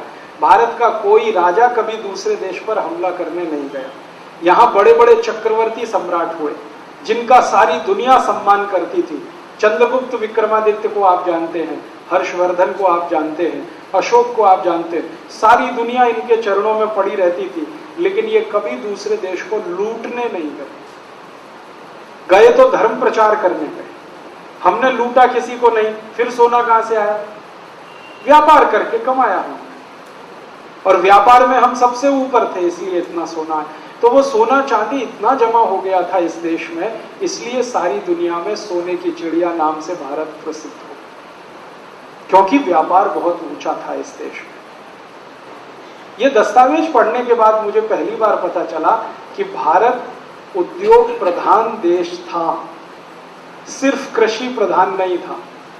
हमको ये बताया गया ना भारत कृषि प्रधान देश, कृषि, कृषि तो सेकेंडरी है, उद्योग तो प्राइमरी थे।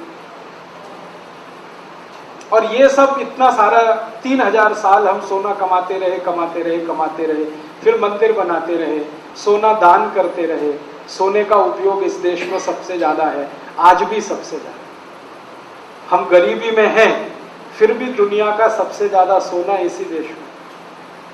भले वो घरों में है, ये अलग बात है, लेकिन है अभी भी इस देश में। तो इसलिए ये देश पैसे वाला, समृद्धशाली बना।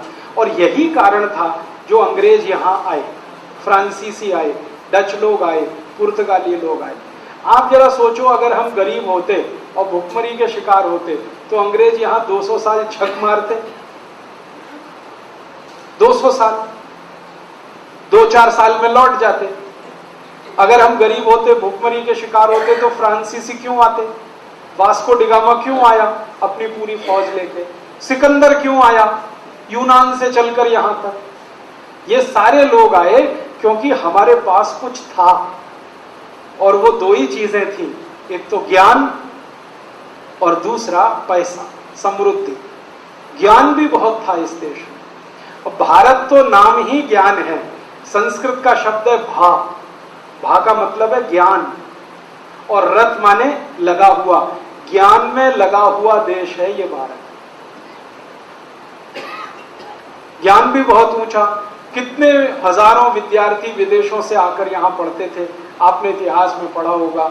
विश्वविद्यालय तक्षशिला, नालंदा, ये तो 2 नाम है, ऐसी हजारों विश्वविद्यालय थे।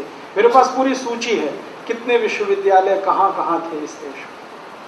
तो ज्ञान में बहुत ऊंचा था, पैसे में बहुत ऊंचा था। तो 2 ही खोज में सब आते, कोई ज्ञान लेने आता था, कोई पैसा लेने आता था। इसलिए हजारों साल हम कहीं नहीं गए, सब यहां आए। तो इसलिए भारत दुनिया में गुरु था, क्योंकि ज्ञान भी यहीं से मिलता था लोगों को, और धन और संपत्ति भी यहीं से मिलती। फिर गड़बड़ क्या हुई? गड़बड़ ये हुई कि जब बहुत ज्यादा संपत्ति आ गई हमारे पास, तो हमने संपत्ति की कदर करना बंद कर दी।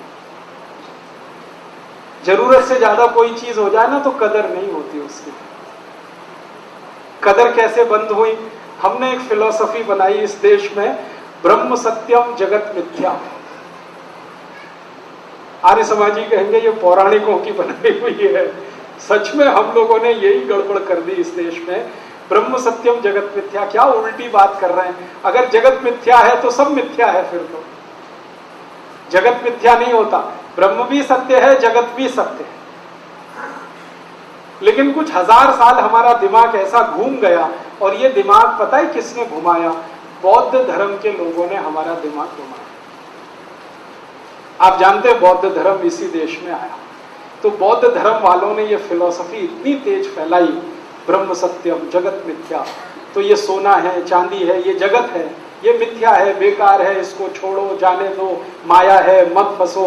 तो मत फंसो, मत फंसो, मत फंसो। तो माया से हमको दूर हटाते गए, तो जगत से भी दूर हटते गए। फिर परिणाम क्या हुआ कि जब विदेशी आए लूट मार करने के लिए, तो हमने कहा अरे क्या है, माया है, लूट रहे हैं, लूटने दो। तो जो विदेशी आया वो लूट के ले गया, हम तालियां बजाते रहे। सोमनाथ का मंदिर लूटने के लिए महमूद गजनवी आया, 17 बार उसने मंदिर लूटा, और मंदिर के पुजारी खामोश लूट को देखते रहे। 250 पुजारी थे और 117 महमूद गजनवी के सैनिक थे। 250 पुजारी थे, 250। एक एक पुजारी एक एक लाठी लेकर अगर महमूद गजनवी की सेना पे पिल जाता तो महमूद गजनवी पहले साल में ही मर जाता। लेकिन वो पुजारी बोलते रहे ब्रह्म सत्यम जगत मिथ्या, ब्रह्म सत्यम जगत मिथ्या।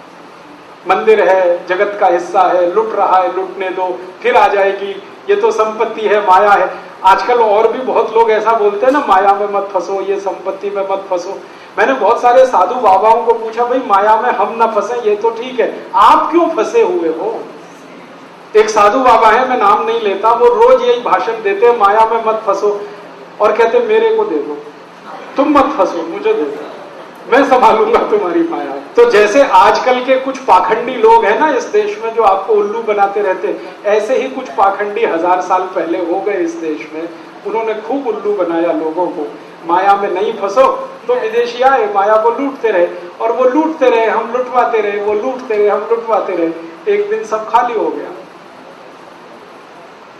महमूद गजनबी ने लूटा, तैमूर लंग ने लूटा, नादिर शाह ने लूटा, अहमद शाह अब्दाली ने लूटा, फिर उसके बाद बाबर आ गया, फिर उसके खानदानियों ने लूटा, फिर वो खानदान खत्म हो गया तो फिर उसके बाद पुर्तगाली आ गए, उन्होंने लूटा, पुर्तगाली चले गए तो फ्रांसीसी आ गए, उन्होंने लूटा, फ्रांसीसी गए तो फिर अंग्रेज आ गए और उन्होंने तो 250 साल खूब जम के लूटा।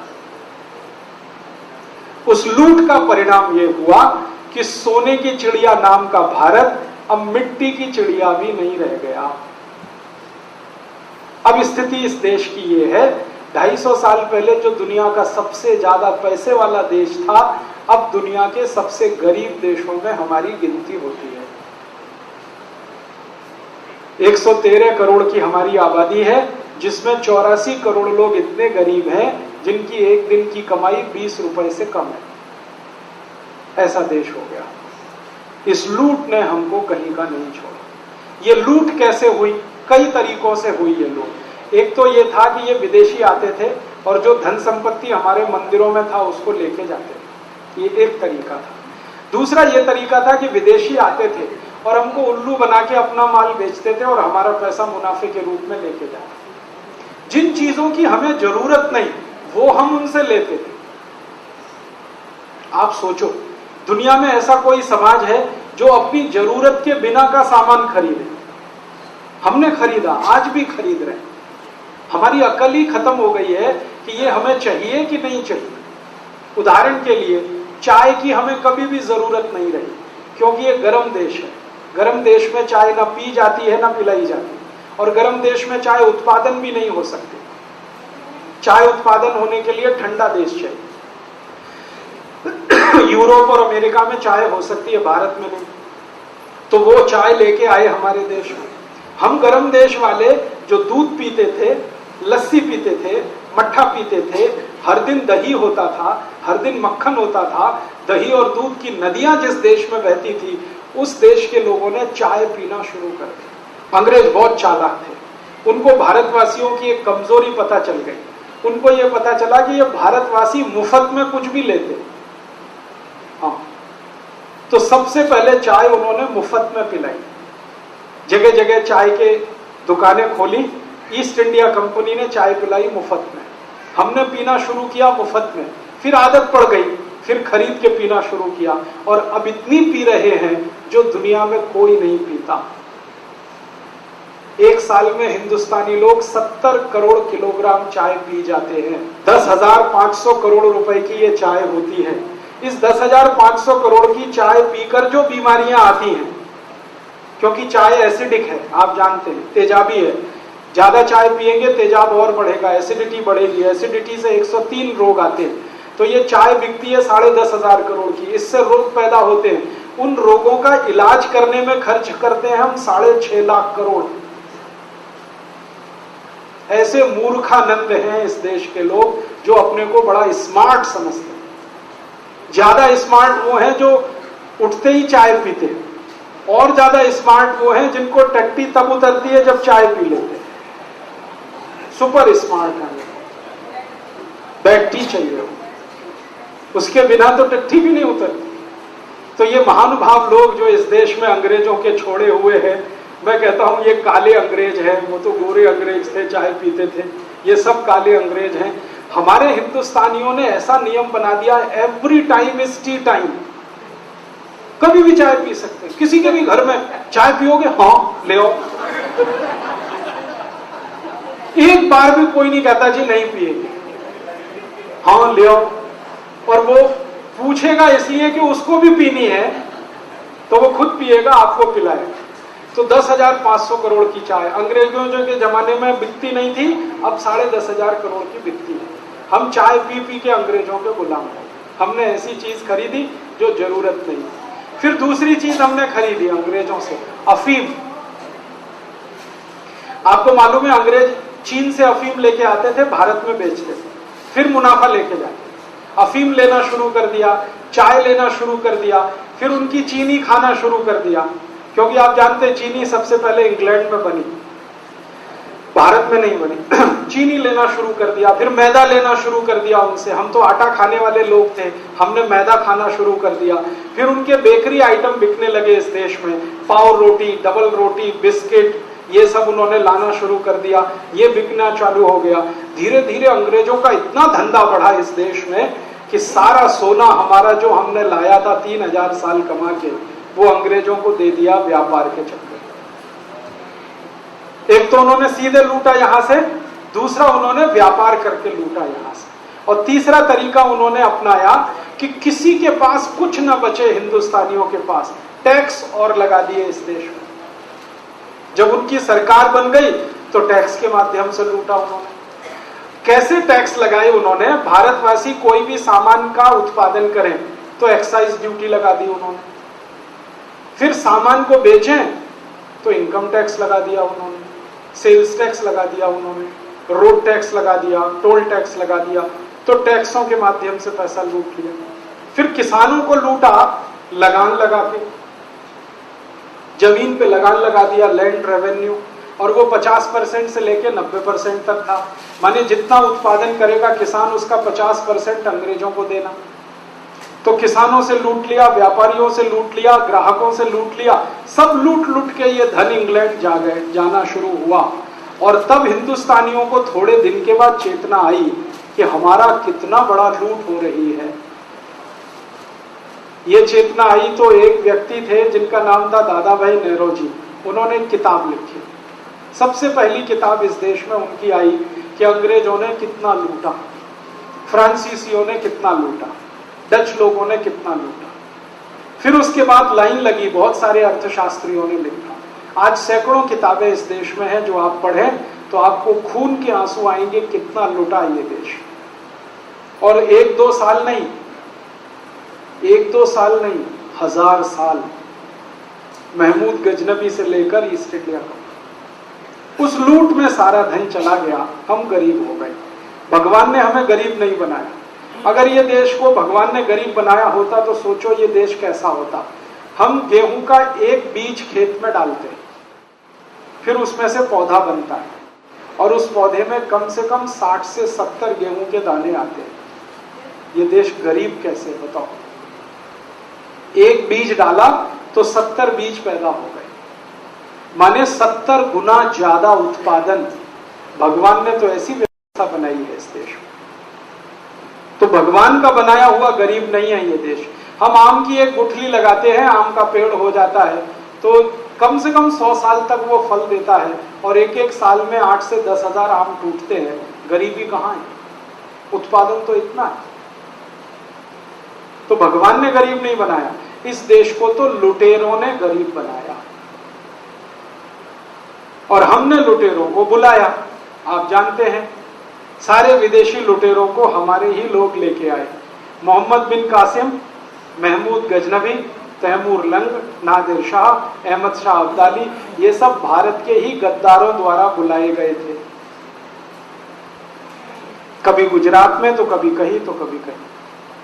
और ईस्ट इंडिया कंपनी से दोस्ती भी एक भारत के ऐसे ही गद्दार ने कराई थी, जिसका नाम था मीर जाफर। तो अपने ही देशवासियों की गद्दारी से हम लूटे, विदेशियों ने हमको लूटा, और आपस में हम इतने लड़ते और झगड़ते रहे कि विदेशी मजा करते रहे।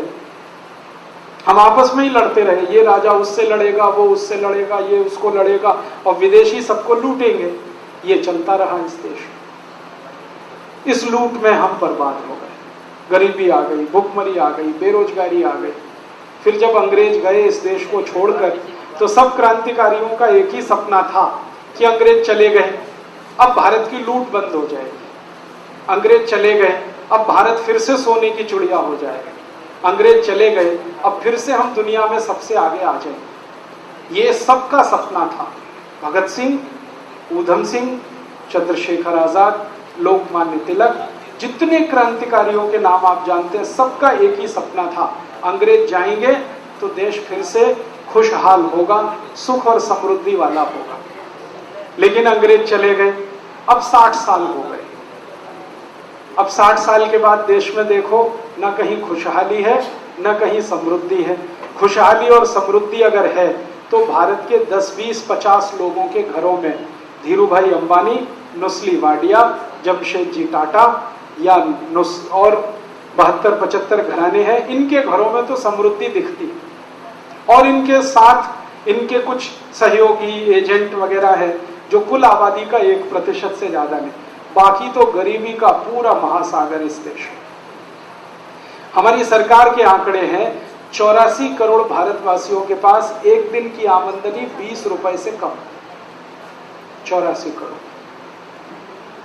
तो अंग्रेज गए 60 साल हो गया, अब देश क्यों नहीं सुखी हो रहा, क्यों समृद्धशाली नहीं हो रहा? बात ऐसी है कि गोरे अंग्रेज चले गए और काले अंग्रेज आ गए। गोरे अंग्रेज तो विदेश से आए थे देश को लूटने के लिए, ये हरामखोर काले अंग्रेज तो अपने देश में से ही पैदा हो गए देश को लूटने के लिए।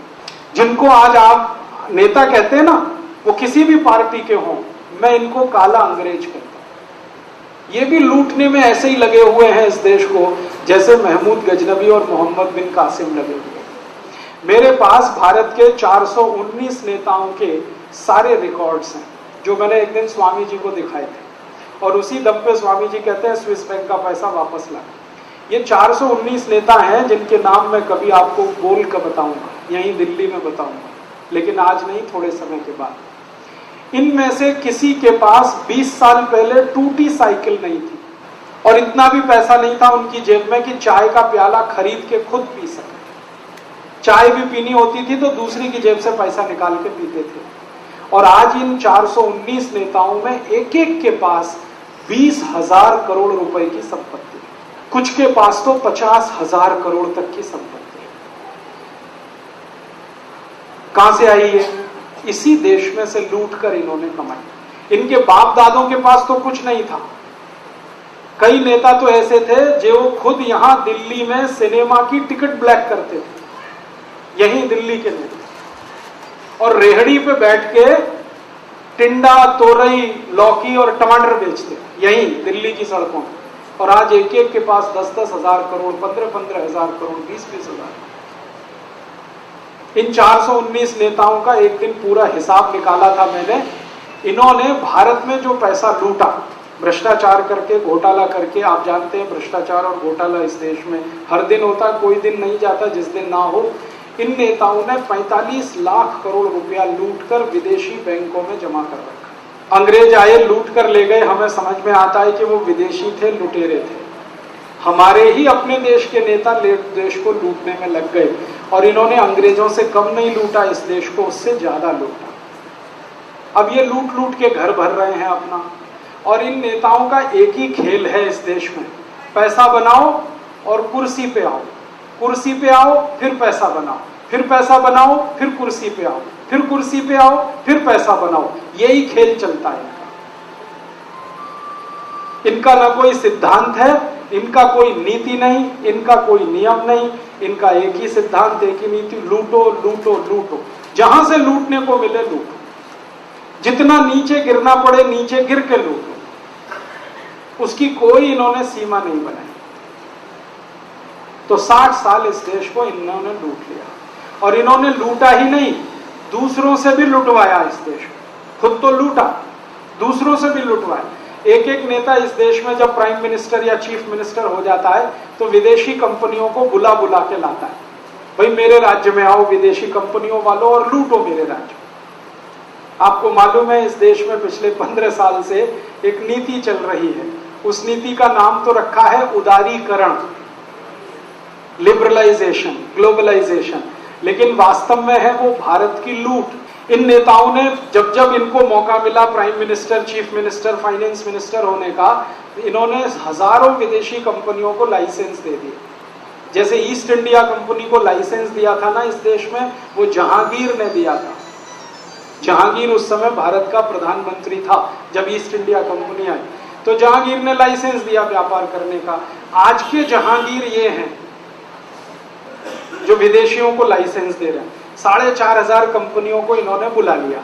किसी का नाम है पेप्सी कोला, कोई है कोका कोला, कोई है कॉलगेट पामोलिव, कोई है प्रॉक्टर एंड गैम्बल, कोई है रैकेट एंड कोलमैन, कोई है जॉनसन एंड जॉनसन, कोई है सीबा गायगी, कोई है सेंडोस। ऐसी 4,500 कंपनी, और ये लूटने में अब लग गई है इस देश में। ये कैसे लूट रही है? नेताओं ने इनको लाइसेंस दे दिए, ये कंपनियां अपना कुछ सामान बनाती हैं, वो सामान घर घर में आ रहा है, हम सब उसे खरीद रहे हैं। हम क्यों खरीद रहे हैं? हमें मालूम ही नहीं है कौन सा सामान भारत का है, कौन सा विदेशी है, क्योंकि हमें कोई पढ़ाता नहीं है, कोई बताता भी नहीं है स्कूल कॉलेज में। तो हम अनजाने में कई बार ऐसा सामान खरीदते हैं जो बाहर की कंपनियों का है, विदेशी, और उसका सारा पैसा देश के बाहर जाता है। जैसे एक पेप्सी कोला का बोतल आप खरीद लो तो इस देश का 7 रुपए बाहर चला जाएगा।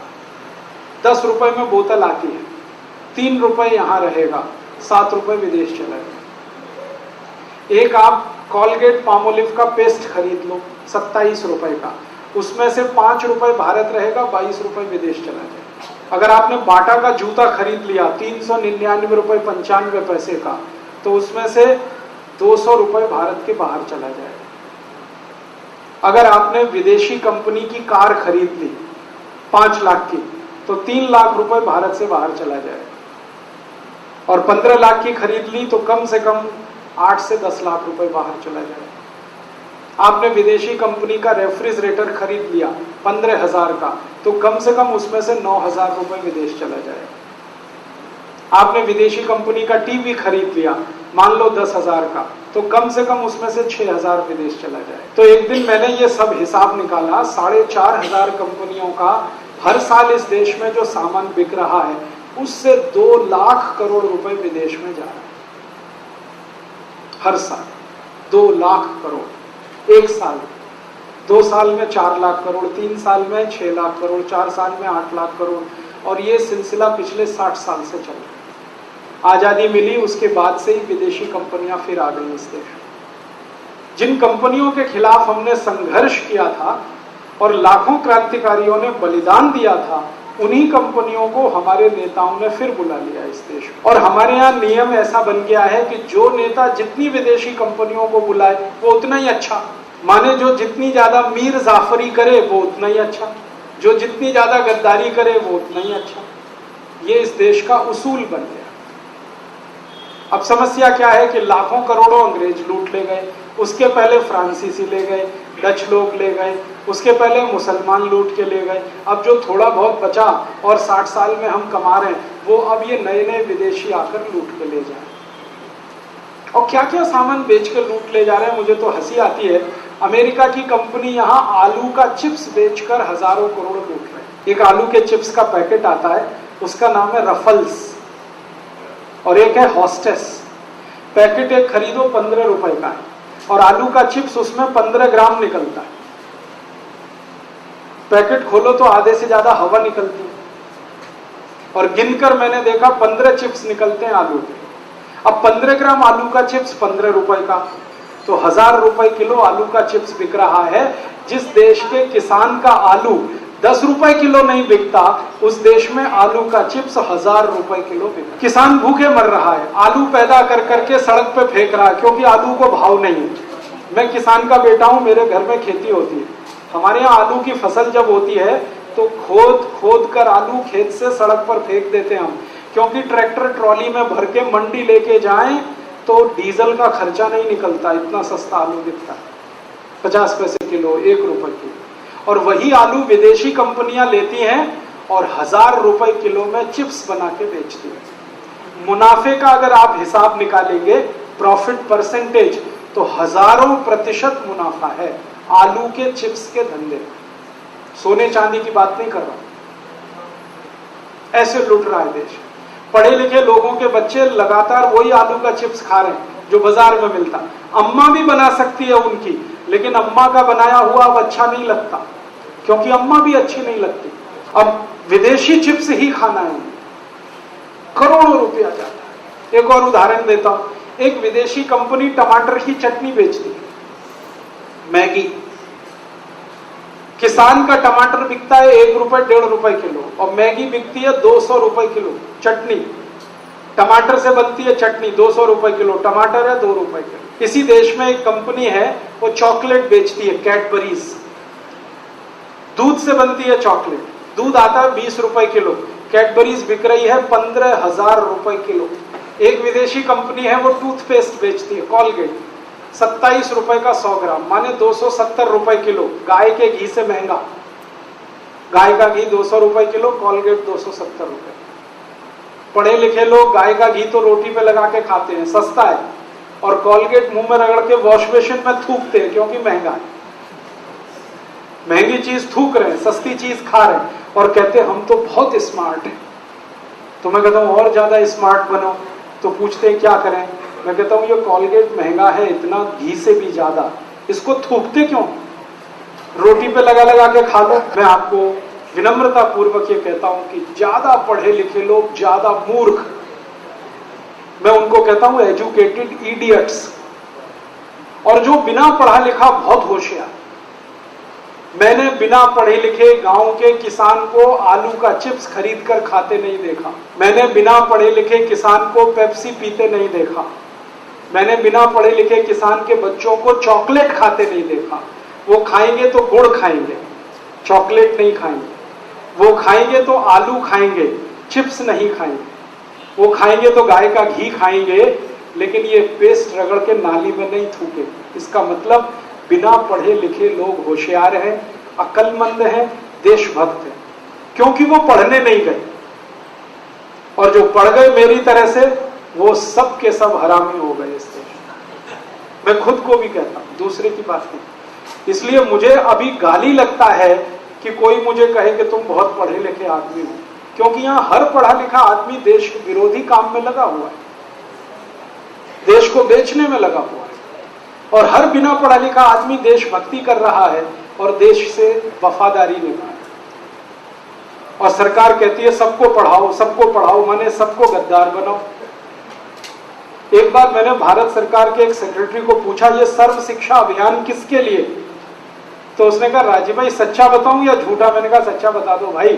तो उसने कहा कि ये हर आदमी को ये बताने के लिए, A for apple, B for boy, C for cat, जब ये सीख जाएंगे तो फिर टीवी पे पढ़ेंगे C for Coke, P for Pepsi, L for Lifebuoy, L for Lux. ये पढ़ना सीख लेंगे तो खरीदेंगे, खरीदेंगे तो कंज्यूमर बनेंगे। तो हर आदमी को विदेशी माल का उपभोक्ता बनाना है, शिक्षित नहीं बनाना।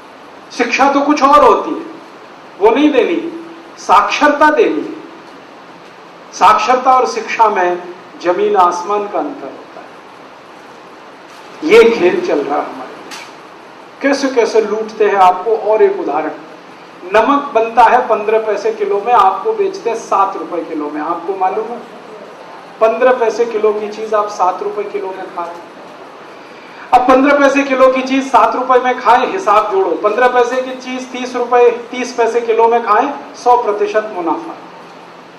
15 पैसे किलो की चीज 1.5 रुपए में खाएं, 1000% मुनाफा। 15 पैसे किलो की चीज 3 रुपए में खाएं, 2000% मुनाफा। 15 पैसे किलो की चीज 7 रुपए में खाएं। इतनी लूट है, और हमारी हिम्मत ही नहीं है सरकार से पूछने की कि 15 पैसे किलो का नमक इतना महंगा क्यों मिलना चाहिए। तो वो आपको उल्लू बनाएंगे, वो कहेंगे इसमें आयोडीन मिलाया हुआ है। आयोडीन कोई ऐसी महंगी चीज है क्या? बहुत ही सस्ती है, मुफ्त की है, फोकट की है, भगवान की दी हुई बहुत आयोडीन समुद्र के पानी में है जो बिना पैसे का आता है। तो फिर इतना महंगा क्यों? ये महंगा इसलिए है कि नमक के खेल में विदेशी कंपनियों को लाइसेंस दिए सरकार ने। जो नमक के लिए महात्मा गांधी ने इस देश में सत्याग्रह किया था कि अंग्रेजों का नमक हम नहीं खाएंगे, उस महात्मा गांधी के देश में अब विदेशी नमक बिक रहा है, लुट रहे हैं हम। और ये नमक हमको पता नहीं क्या बनाएगा, हमें नहीं मालूम। सब आयोडीन युक्त नमक खा के कल नपुंसक हो जाए तो कुछ पता है, क्योंकि दुनिया में आपको गंभीर बात कर रहा हूं, 56 दुनिया के देशों ने आयोडीन युक्त नमक 40 साल पहले बैन कर दिया। आपने बिकता नहीं, अमेरिका में नहीं है, जर्मनी में नहीं है, फ्रांस में नहीं है, डेनमार्क में नहीं है, नॉर्वे में नहीं है, स्वीडन में नहीं। उन देशों में आयोडीन युक्त नमक नहीं बिक रहा, यहीं बेचा जा रहा है और जबरदस्ती सबको खिलाया जाए। एक बार डेनमार्क की एक वेबसाइट मुझे मिली, वहां की सरकार की। मैंने उनको एक सवाल डाला, उनको पूछा कि आपके देश में आयोडीन युक्त नमक बिकता? उन्होंने कहा नहीं बिकता। क्यों? उन्होंने कहा 1956 में हमने बैन कर दिया। क्यों? तो उन्होंने कहा हमने शुरू में आयोडीन युक्त नमक खिलाया 1940 से 1956। डेनमार्क में अधिकांश लोग नपुंसक हो गए, जनसंख्या इतनी कम हो गई कि उस देश के खत्म होने का खतरा पैदा हो गया। तब उन वैज्ञानिकों ने कहा कि आयोडीन युक्त नमक बंद कराओ, तो बंद कर दिया।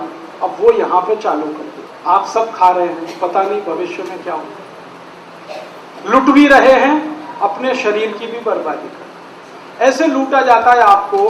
और एक उदाहरण देता हूं आपको, बीच बीच में कभी पता चलता होगा एक अभियान चला इस देश में, हेपेटाइटिस बी का वैक्सीन लगाओ, वैक्सीन लगाओ, वैक्सीन लगाओ। क्यों लगाएं जी? तो आपको बीमारी नहीं आएगी। कौन सी बीमारी नहीं आएगी? हेपेटाइटिस नहीं आएगा। हेपेटाइटिस माने क्या होता है? पीलिया। अब हेपेटाइटिस के 4-5 स्वरूप हैं। Hepatitis A, B, C, D, E. Bharat में ए होता है, ए, ठीक है। और हेपेटाइटिस बी होता ही नहीं। मैं तो 10 साल से खोज रहा हूं, आपको मिले तो मुझे बताइए हेपेटाइटिस बी का एक पेशेंट मुझे दीजिए आप। 10 साल से मैं खोज रहा हूं, सब पेशेंट है हेपेटाइटिस ए के। और हेपेटाइटिस ए का वैक्सीन कोई नहीं लगा रहा है, सब बी का लगा रहे हैं। पेशेंट कोई है नहीं, जबरदस्ती और सरकार लगवा रही है। क्यों? क्योंकि विदेशी कंपनी का वैक्सीन है जो बिक रहा है इस देश में। और अभियान ऐसा चला कि बैंक वालों को ठोक दिया जबरदस्ती, बीमा वालों को ठुकवा दिया, सबको बी का वैक्सीन। फिर मैंने केस लगाया सरकार के खिलाफ, केस लगाया तो मैं जीता, सरकार हारी। तब से ये वैक्सीनेशन बंद हुआ। नहीं तो पता नहीं 10 साल चलता, 20 साल चलता, पता ही नहीं है हमको। और एक वैक्सीनेशन चल रहा, पोलियो वैक्सीन। बच्चों को 1 डोज दो, 2 दो, 3 दो, 10 दो, 15 दो, 20 दो, 25 दो, बंदी नहीं हो रही है। और कह रहे हैं देते ही रहेंगे। बच्चा नहीं हो गया, मशीन है क्या? 20-20 डोज, 25-25 डोज दे दी। क्या होगा इस बच्चे का? भविष्य में कोई गारंटी है क्या? मैं होम्योपैथी चिकित्सा करता हूं, मेरे पास 167 बच्चों के केस हैं जिनको पोलियो वैक्सीन देने के बाद पोलियो हुआ है। राजीव जी, आज के अखबार में है कि 8 बार पोलियो का ड्रॉप देने के बाद में पोलियो हो गया। होगा, जरूर होगा। और मैं बता रहा हूं ये क्यों होगा, क्योंकि ये जो वैक्सीन दिया जा रहा है उसमें वायरस जिंदा है, लिविंग वायरस है, पोलियो करने वाला वायरस है उसमें। वो आपके बच्चों को पिला रहे हैं। और क्या उसके पीछे सिद्धांत है कि लिविंग वायरस शरीर में डालेंगे तो इसकी एंटीबॉडीज डेवलप हो जाएंगी तो शरीर लड़ेगा। अगर नहीं हुई तो कोई बच्चे में हो गई, ठीक है, जिसमें नहीं हो पाई उसको तो पोलियो होगा ही, कोई नहीं रोक सकता। अब वैक्सीन बिक रही है, धंधा चल रहा है और बच्चे पोलियो के शिकार हो रहे हैं। ऐसी लूट मची है इस देश में चारों तरफ। और कोई सरकार आए, ए पार्टी की हो, बी की हो, सी की हो, डी की हो, उनका एक ही उद्देश्य है, वो भी लूट में हिस्सेदारी करें जैसे पुरानी सरकार कर रही थी। एक 100 रुपए का लूट है तो दूसरा 90 रुपए का लूट है। एक नागनाथ, दूसरा सांपनाथ। आपके सामने 2 ही चॉइस है, नागनाथ को वोट दे लो या सांपनाथ को दे लो। डसेंगे दोनों, क्योंकि व्यवस्था वैसी बनी हुई है इस देश में। तो ये गंभीर समस्या पैदा हो गई। मुझे तो कई बार एक मुहावरा कहने का दिल करता है कि पहले से कोड़ था इस देश को, खाज और हो गई है। कोड़ तो था कि 1000 साल से लुटकर हम गरीब हो गए, अब ये खाज हो गई कि 60 साल में ऐसे हरामी नेता पैदा हो गए जो देश की परवाह नहीं करते, सिवाय कुर्सी के उनका कोई लक्ष्य नहीं है। पिछले 5-6 दिन से देख लो दिल्ली में क्या चल रहा है, सब हमाम में नंगे हैं, आपके सामने सबकी धोती खुली हुई है। कल तक जो एक दूसरे को गालियां देते थे आज हाथ में हाथ डाल के बैठे हैं, देख लो आप। और कल तक जो एक दूसरे को सीधे मुंह देख नहीं सकते थे उनकी दोस्तियां हो रही हैं। तो ऐसे बेईमान और हरामी नेताओं के हाथ में आपका देश, जो अंग्रेजों से भी ज्यादा खतरनाक है। अंग्रेजों को तो कई बार ऐसा समझ में भी आता होगा कि आज नहीं तो कल हम भारत छोड़ ही देंगे। ये तो छोड़ने के लिए तैयार ही नहीं है। ये तो कहते हैं मैं लूटूंगा, फिर मेरा बेटा लूटेगा, बेटे का बेटा लूटेगा, फिर उसका बेटा लूटेगा। सबने अपने अपने बेटे बहुओं को तैयार कर दिया देश लूटने के। कोई भी नेता रिटायर होके जाएगा तो अपने बेटे या बेटी को फिक्स करेगा इस देश। और इनकी बेईमानी के कितने प्रमाण हैं। संसद में अगर कानून बनाना है तनख्वाह बढ़ाने का तो 1 मिनट में बनेगा। और संसद में कानून बनाना है गोरक्षा का तो 60 साल नहीं बनेगा। गरीबी, भूखमरी, बेकारी दूर करने का कानून नहीं बनेगा। नेताओं का टीए बढ़ाने का कानून 2 मिनट में बनता। और कोई उस दिन विपक्ष नहीं होता, सब सत्ता पक्ष में होता। तो ऐसी स्थिति देश में आई। तो मुझे बहुत दिल में आग लगी हुई है, और ऐसे ही स्वामी जी को लगी हुई है। हमारी उनकी दोस्ती इसी कारण से हुई। मैं आज से ठीक 11 साल पहले उनको मिला था, और मिला था एक आश्रम है हरिद्वार में, आर्य वानप्रस्थ आश्रम। आर्य वानप्रस्थ आश्रम ज्वालापुर एक जगह है हरिद्वार में, वहां मैं वहां व्याख्यान देने गया था। स्वामी जी उसकी अध्यक्षता करने आए थे उस कार्यक्रम। तो उन्होंने जब ये सब सुना तो उन्होंने कहा, यार तुम तो ऐसे ही आदमी हो जैसा मैं। तो मैंने कहा हाँ हो सकता है। तब वो मुझे अपने आश्रम ले गए कनखल। रात भर हम बातें करते रहे 2:30 बजे तक। फिर उसके बाद अगले दिन रुका। फिर उन्होंने कहा कुछ करना चाहिए देश के लिए। मैंने कहा हाँ करना चाहिए। तब से हम दो मिल गए, एक वो एक मैं मिल गए। फिर मैंने कहा स्वामी जी आप एक फौज खड़ी करो, और इतनी बड़ी फौज खड़ी करो जितनी बड़ी अपनी सेना। और एक दिन ये फौज खड़ी हो जाए तो ये सारे हरामी नेताओं को एक दिन हम पानी के जहाज पे भर के हिंद महासागर में ले जाते हैं।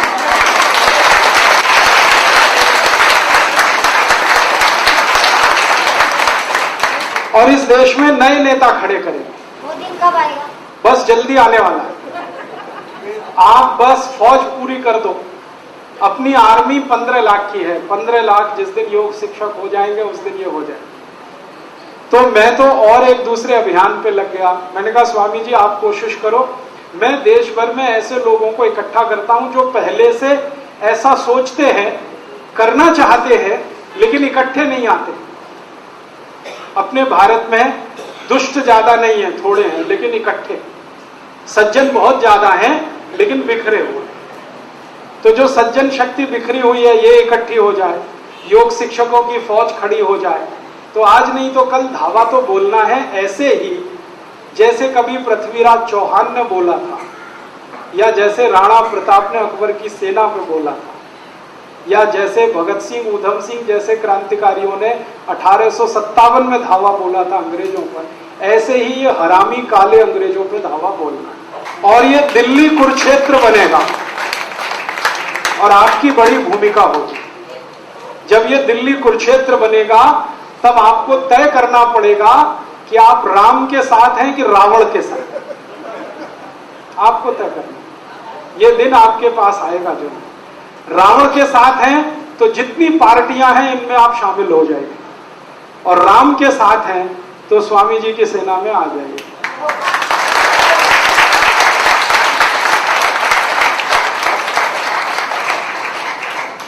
स्वामी रामदेव की सेना माने राम की सेना, और नेताओं की सेना माने रावण की सेना। तो कंस की सेना रावण की सेना में जाना है तो भी दरवाजा आपके लिए खुला है, क्योंकि दिल्ली कुरुक्षेत्र है।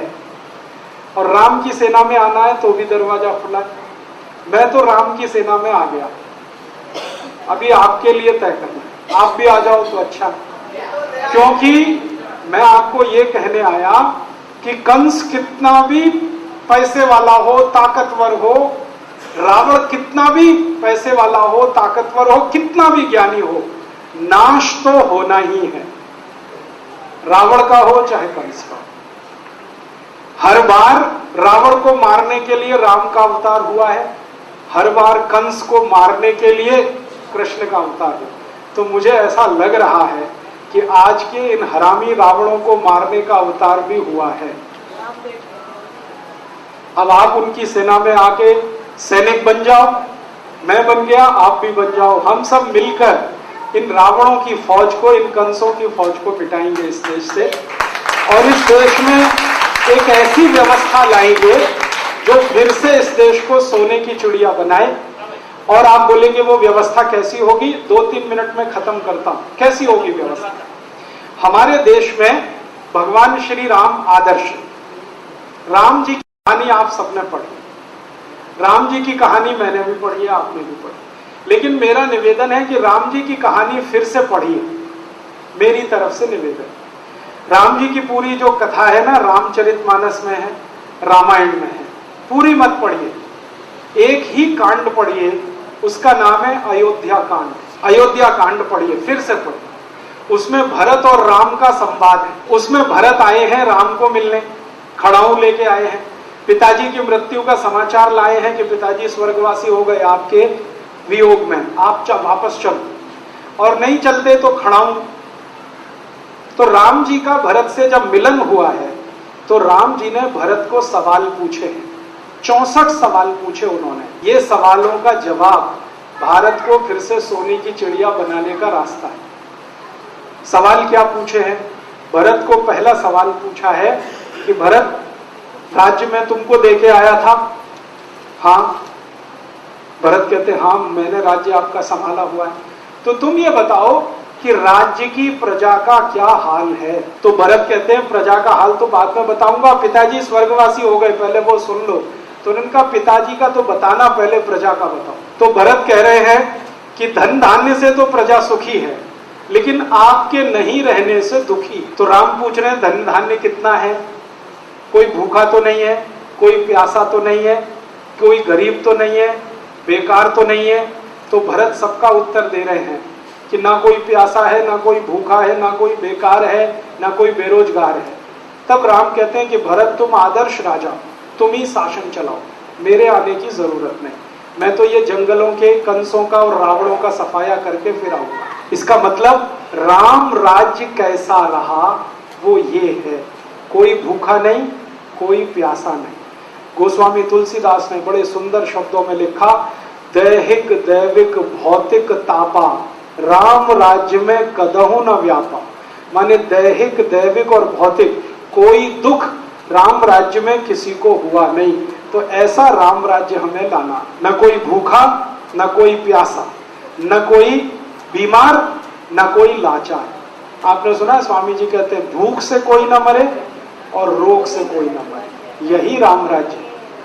जिस देश के लोग भूख से नहीं मरते और जिस देश के लोग बीमारी से नहीं मरते, वही राम राज्य। तो ऐसा राम राज्य लाना। कोई मुझे पूछता है तुम्हारा राम राज्य का संविधान क्या है, तो मैं कहता हूं मेरा कोई संविधान नहीं है, अयोध्या कांड का संविधान है।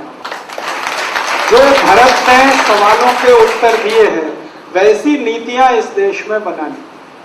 राम जी पूछ रहे हैं कि भरत अपने राज्य में कोई गद्दार तो नहीं, कोई देशद्रोही तो नहीं, कोई देश विरोधी तो नहीं। तो भरत कहते हैं कि अभी तक तो नहीं है। तो राम कह रहे हैं सावधान रहना, एक भी गद्दार सिर उठाए उसके पहले कुचल देना। ये राम कह रहे हैं।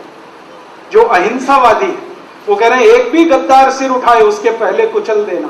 एक भी देशद्रोही का पता चले तो उसको ऐसी कड़ी सजा देना कि दूसरे की रूह कांप जाए। माने दंड कठोर होना चाहिए।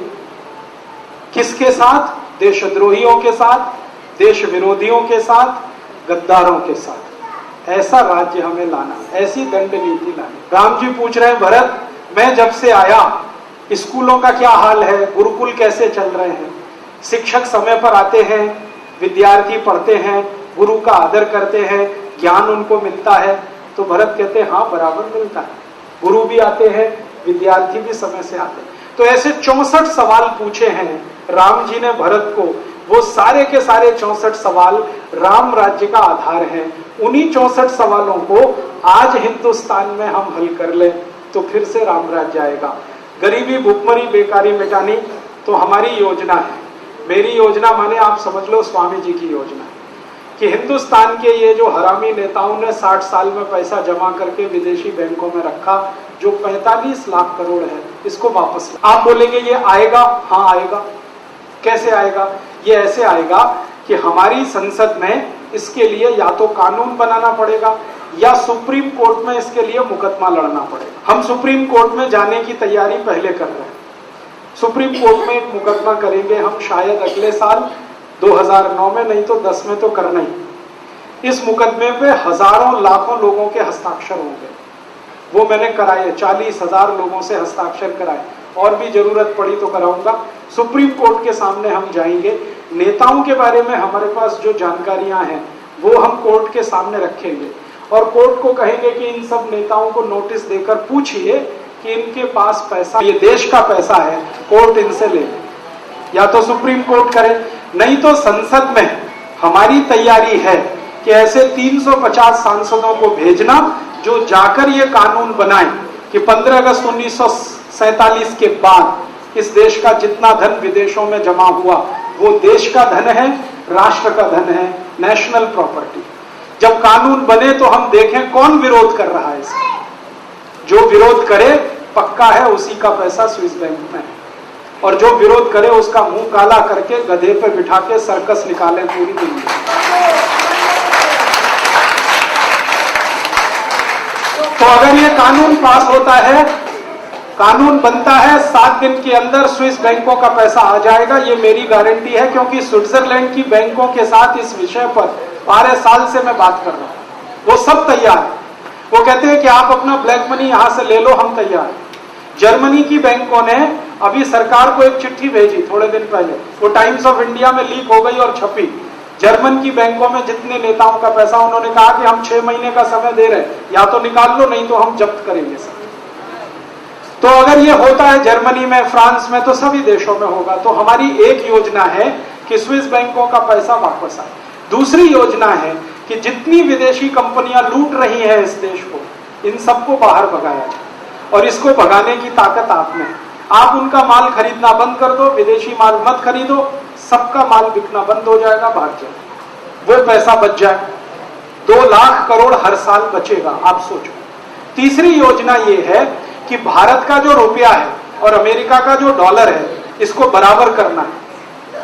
अभी हमारा 40 रुपया 1 डॉलर है, हमको ये 1 रुपया 1 डॉलर करना है। आप बोलेंगे ये हो सकता है, बिल्कुल हो सकता है। ये 1 डॉलर 40 रुपया हुआ कैसे? ये 1947 15 अगस्त को 1 रुपया 1 डॉलर ही था।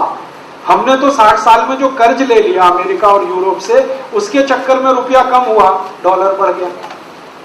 तो हमारी योजना है कि कर्ज वापस कर दो। कर्ज वापस करने के लिए धन कहां से आएगा? स्विस बैंक का पैसा जो हम राष्ट्रीय संपत्ति बनाएंगे, 45 लाख करोड़ है, उसमें से 18 लाख करोड़ का कर्ज दे देंगे। कर्ज देते ही रुपया और डॉलर बराबर आ जाएगा। रुपया और डॉलर अगर बराबर हुआ तो भारत की सारी संपत्ति अंतरराष्ट्रीय बाजार में 40 गुनी बढ़ जाएगी एक झटके में। पता है क्या होगा? फिर यहां से आप न्यूयॉर्क जाएंगे और वापस आएंगे तो टिकट 750 रुपए का ही आएगा। अगर आपका बेटा या बेटी इंजीनियरिंग में आप पढ़ाएंगे, 10 से 12 हजार की पढ़ाई में वो 5 साल में IIT से बीटेक करके निकल आए। डॉक्टर बनाएंगे तो 20-25 हजार का खर्चा, माने आपकी जिंदगी का हर खर्चा 40 गुना कम हो जाएगा। सीधी सी बात। पेट्रोल अभी 52 रुपए लीटर है, फिर हो जाएगा लगभग 1.25 रुपए लीटर। डीजल अभी 36 रुपए लीटर है, डीजल हो जाएगा 80 पैसे लीटर। रसोई गैस का सिलेंडर अभी 350 रुपए का है, ये हो जाएगा लगभग 25 से 30 रुपए का। हर महंगाई का स्तर 40 गुना कम हो जाएगा। जब महंगाई 40 गुनी कम होगी तो आमदनी अपने आप 40 गुनी बढ़ जाएगी। तो हर भारतवासी जो आज 1 रुपए का मालिक है वो 40 का होगा, जो 1 लाख का मालिक है वो 40 लाख का होगा, जो 1 करोड़ का मालिक है वो 40 करोड़ का होगा, जो 100 करोड़ का है वो 4000 करोड़ का होगा। हर भारतवासी अपने आप अमीर होना शुरू हो गया।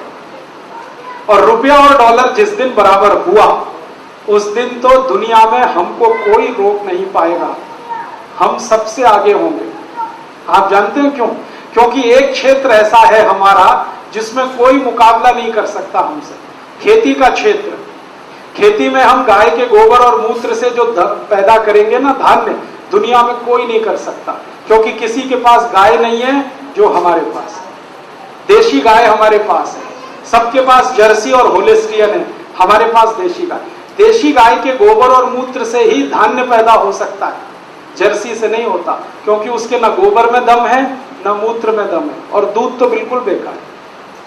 तो खेती में हम गोबर और गोमूत्र का चलन करेंगे, करोड़ों किसान गोबर और मूत्र इस्तेमाल करेंगे, तो गाय ज्यादा पालनी पड़ेगी, तो गाय की संख्या बढ़ेगी, तो बैल की संख्या बढ़ेगी, तो बैल ज्यादा होने से ट्रैक्टर नहीं चाहिए, ट्रैक्टर नहीं चाहिए तो डीजल का लाखों करोड़ों का खर्चा बचेगा, वो किसानों का पैसा बचेगा। और गोबर गोमूत्र से जो अन्न पैदा होगा उसको हम खाएंगे तो हम स्वस्थ हो जाएंगे, क्योंकि यूरिया DAP का जहर नहीं खाना पड़ेगा। यूरिया DAP का जहर कम हुआ, गोबर गोमूत्र का अमृत खाने को मिला, तो बीमारियां ऐसे ही खत्म हो जाएंगी। तो 6.5 लाख करोड़ का जो बीमारियों का खर्चा है वो कम हो जाएगा, तो देश सब तरफ से अमीर हो जाएगा। ऐसी मैंने 50 योजनाएं बनाई, आपको 4-5 बताई, कभी मौका मिला तो और भी बताऊं। स्वामी जी को मैं ये सब बता चुका हूं। ये उन्होंने जब समझ लिया तभी उन्होंने कहा कि ये राष्ट्र चेतना का काम शुरू करो। ये जितना भी मैंने बोला है यही है जो राष्ट्र चेतना कार्यक्रम। आपने यहाँ जो बैनर देखा है ये राष्ट्र चेतना में 50 काम हमें करने हैं। एक काम स्विस बैंक का पैसा वापस लाना, दूसरा काम किसानों की खेती गोबर गोमूत्र आधारित करना, तीसरा काम अंग्रेजों के बनाए हुए टैक्स के कानून बदलना, ऐसे 50 काम। उन कामों की जिम्मेदारी स्वामी जी ने मुझे दी है और उसके लिए राष्ट्रीय प्रभारी मुझे नियुक्त किया है। तो हम सब आप मिलकर इस काम में भी जुड़ जाएं तो जल्दी हो जाएगा। होगा तो सही, आप जुड़ेंगे तो थोड़ा जल्दी होगा, नहीं जुड़ेंगे तो होगा तो सही देर में होगा।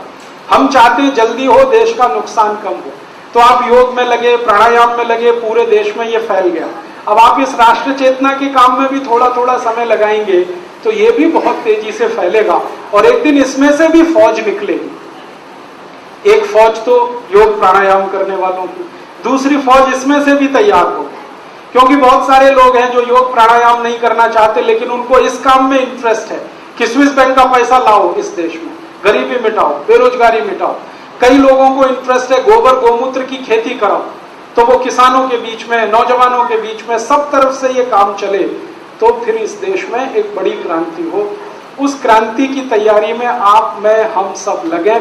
ऐसी भावना से आप सबको शुभकामनाएं देता हूं, ईश्वर से प्रार्थना करता हूं कि आप में शक्ति आए और गुरु पूर्णिमा के अवसर पर आप अपने अपने गुरु का ध्यान रखते हुए, ईश्वर के सामने गुरु को रखते हुए उनसे आशीष मांगिए, उनसे शुभकामनाएं मांगिए, आप में वो शक्ति आए और आप भी वही सब कर जाएं जो कवि भगत सिंह, ऊधम सिंह, लोकमान्य तिलक, चंद्रशेखर ने कर दिया। आज का दिन वैसे बड़ा पवित्र है। आपके सामने 2 फोटो हैं, एक चंद्रशेखर आजाद का है, दूसरा लोकमान्य तिलक का है। आपको मालूम है आज दोनों का जन्मदिन है।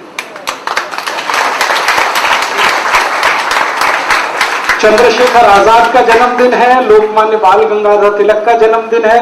लोकमान्य बाल गंगाधर तिलक पैदा हुए थे महाराष्ट्र में कोंकण नाम के एक इलाके के छोटे से गांव में, और चंद्रशेखर आजाद पैदा हुए थे आज ही के दिन मध्य प्रदेश के झाबुआ नाम के एक छोटे से इलाके। अब तो झाबुआ बड़ा हो गया, पहले बहुत छोटा सा था।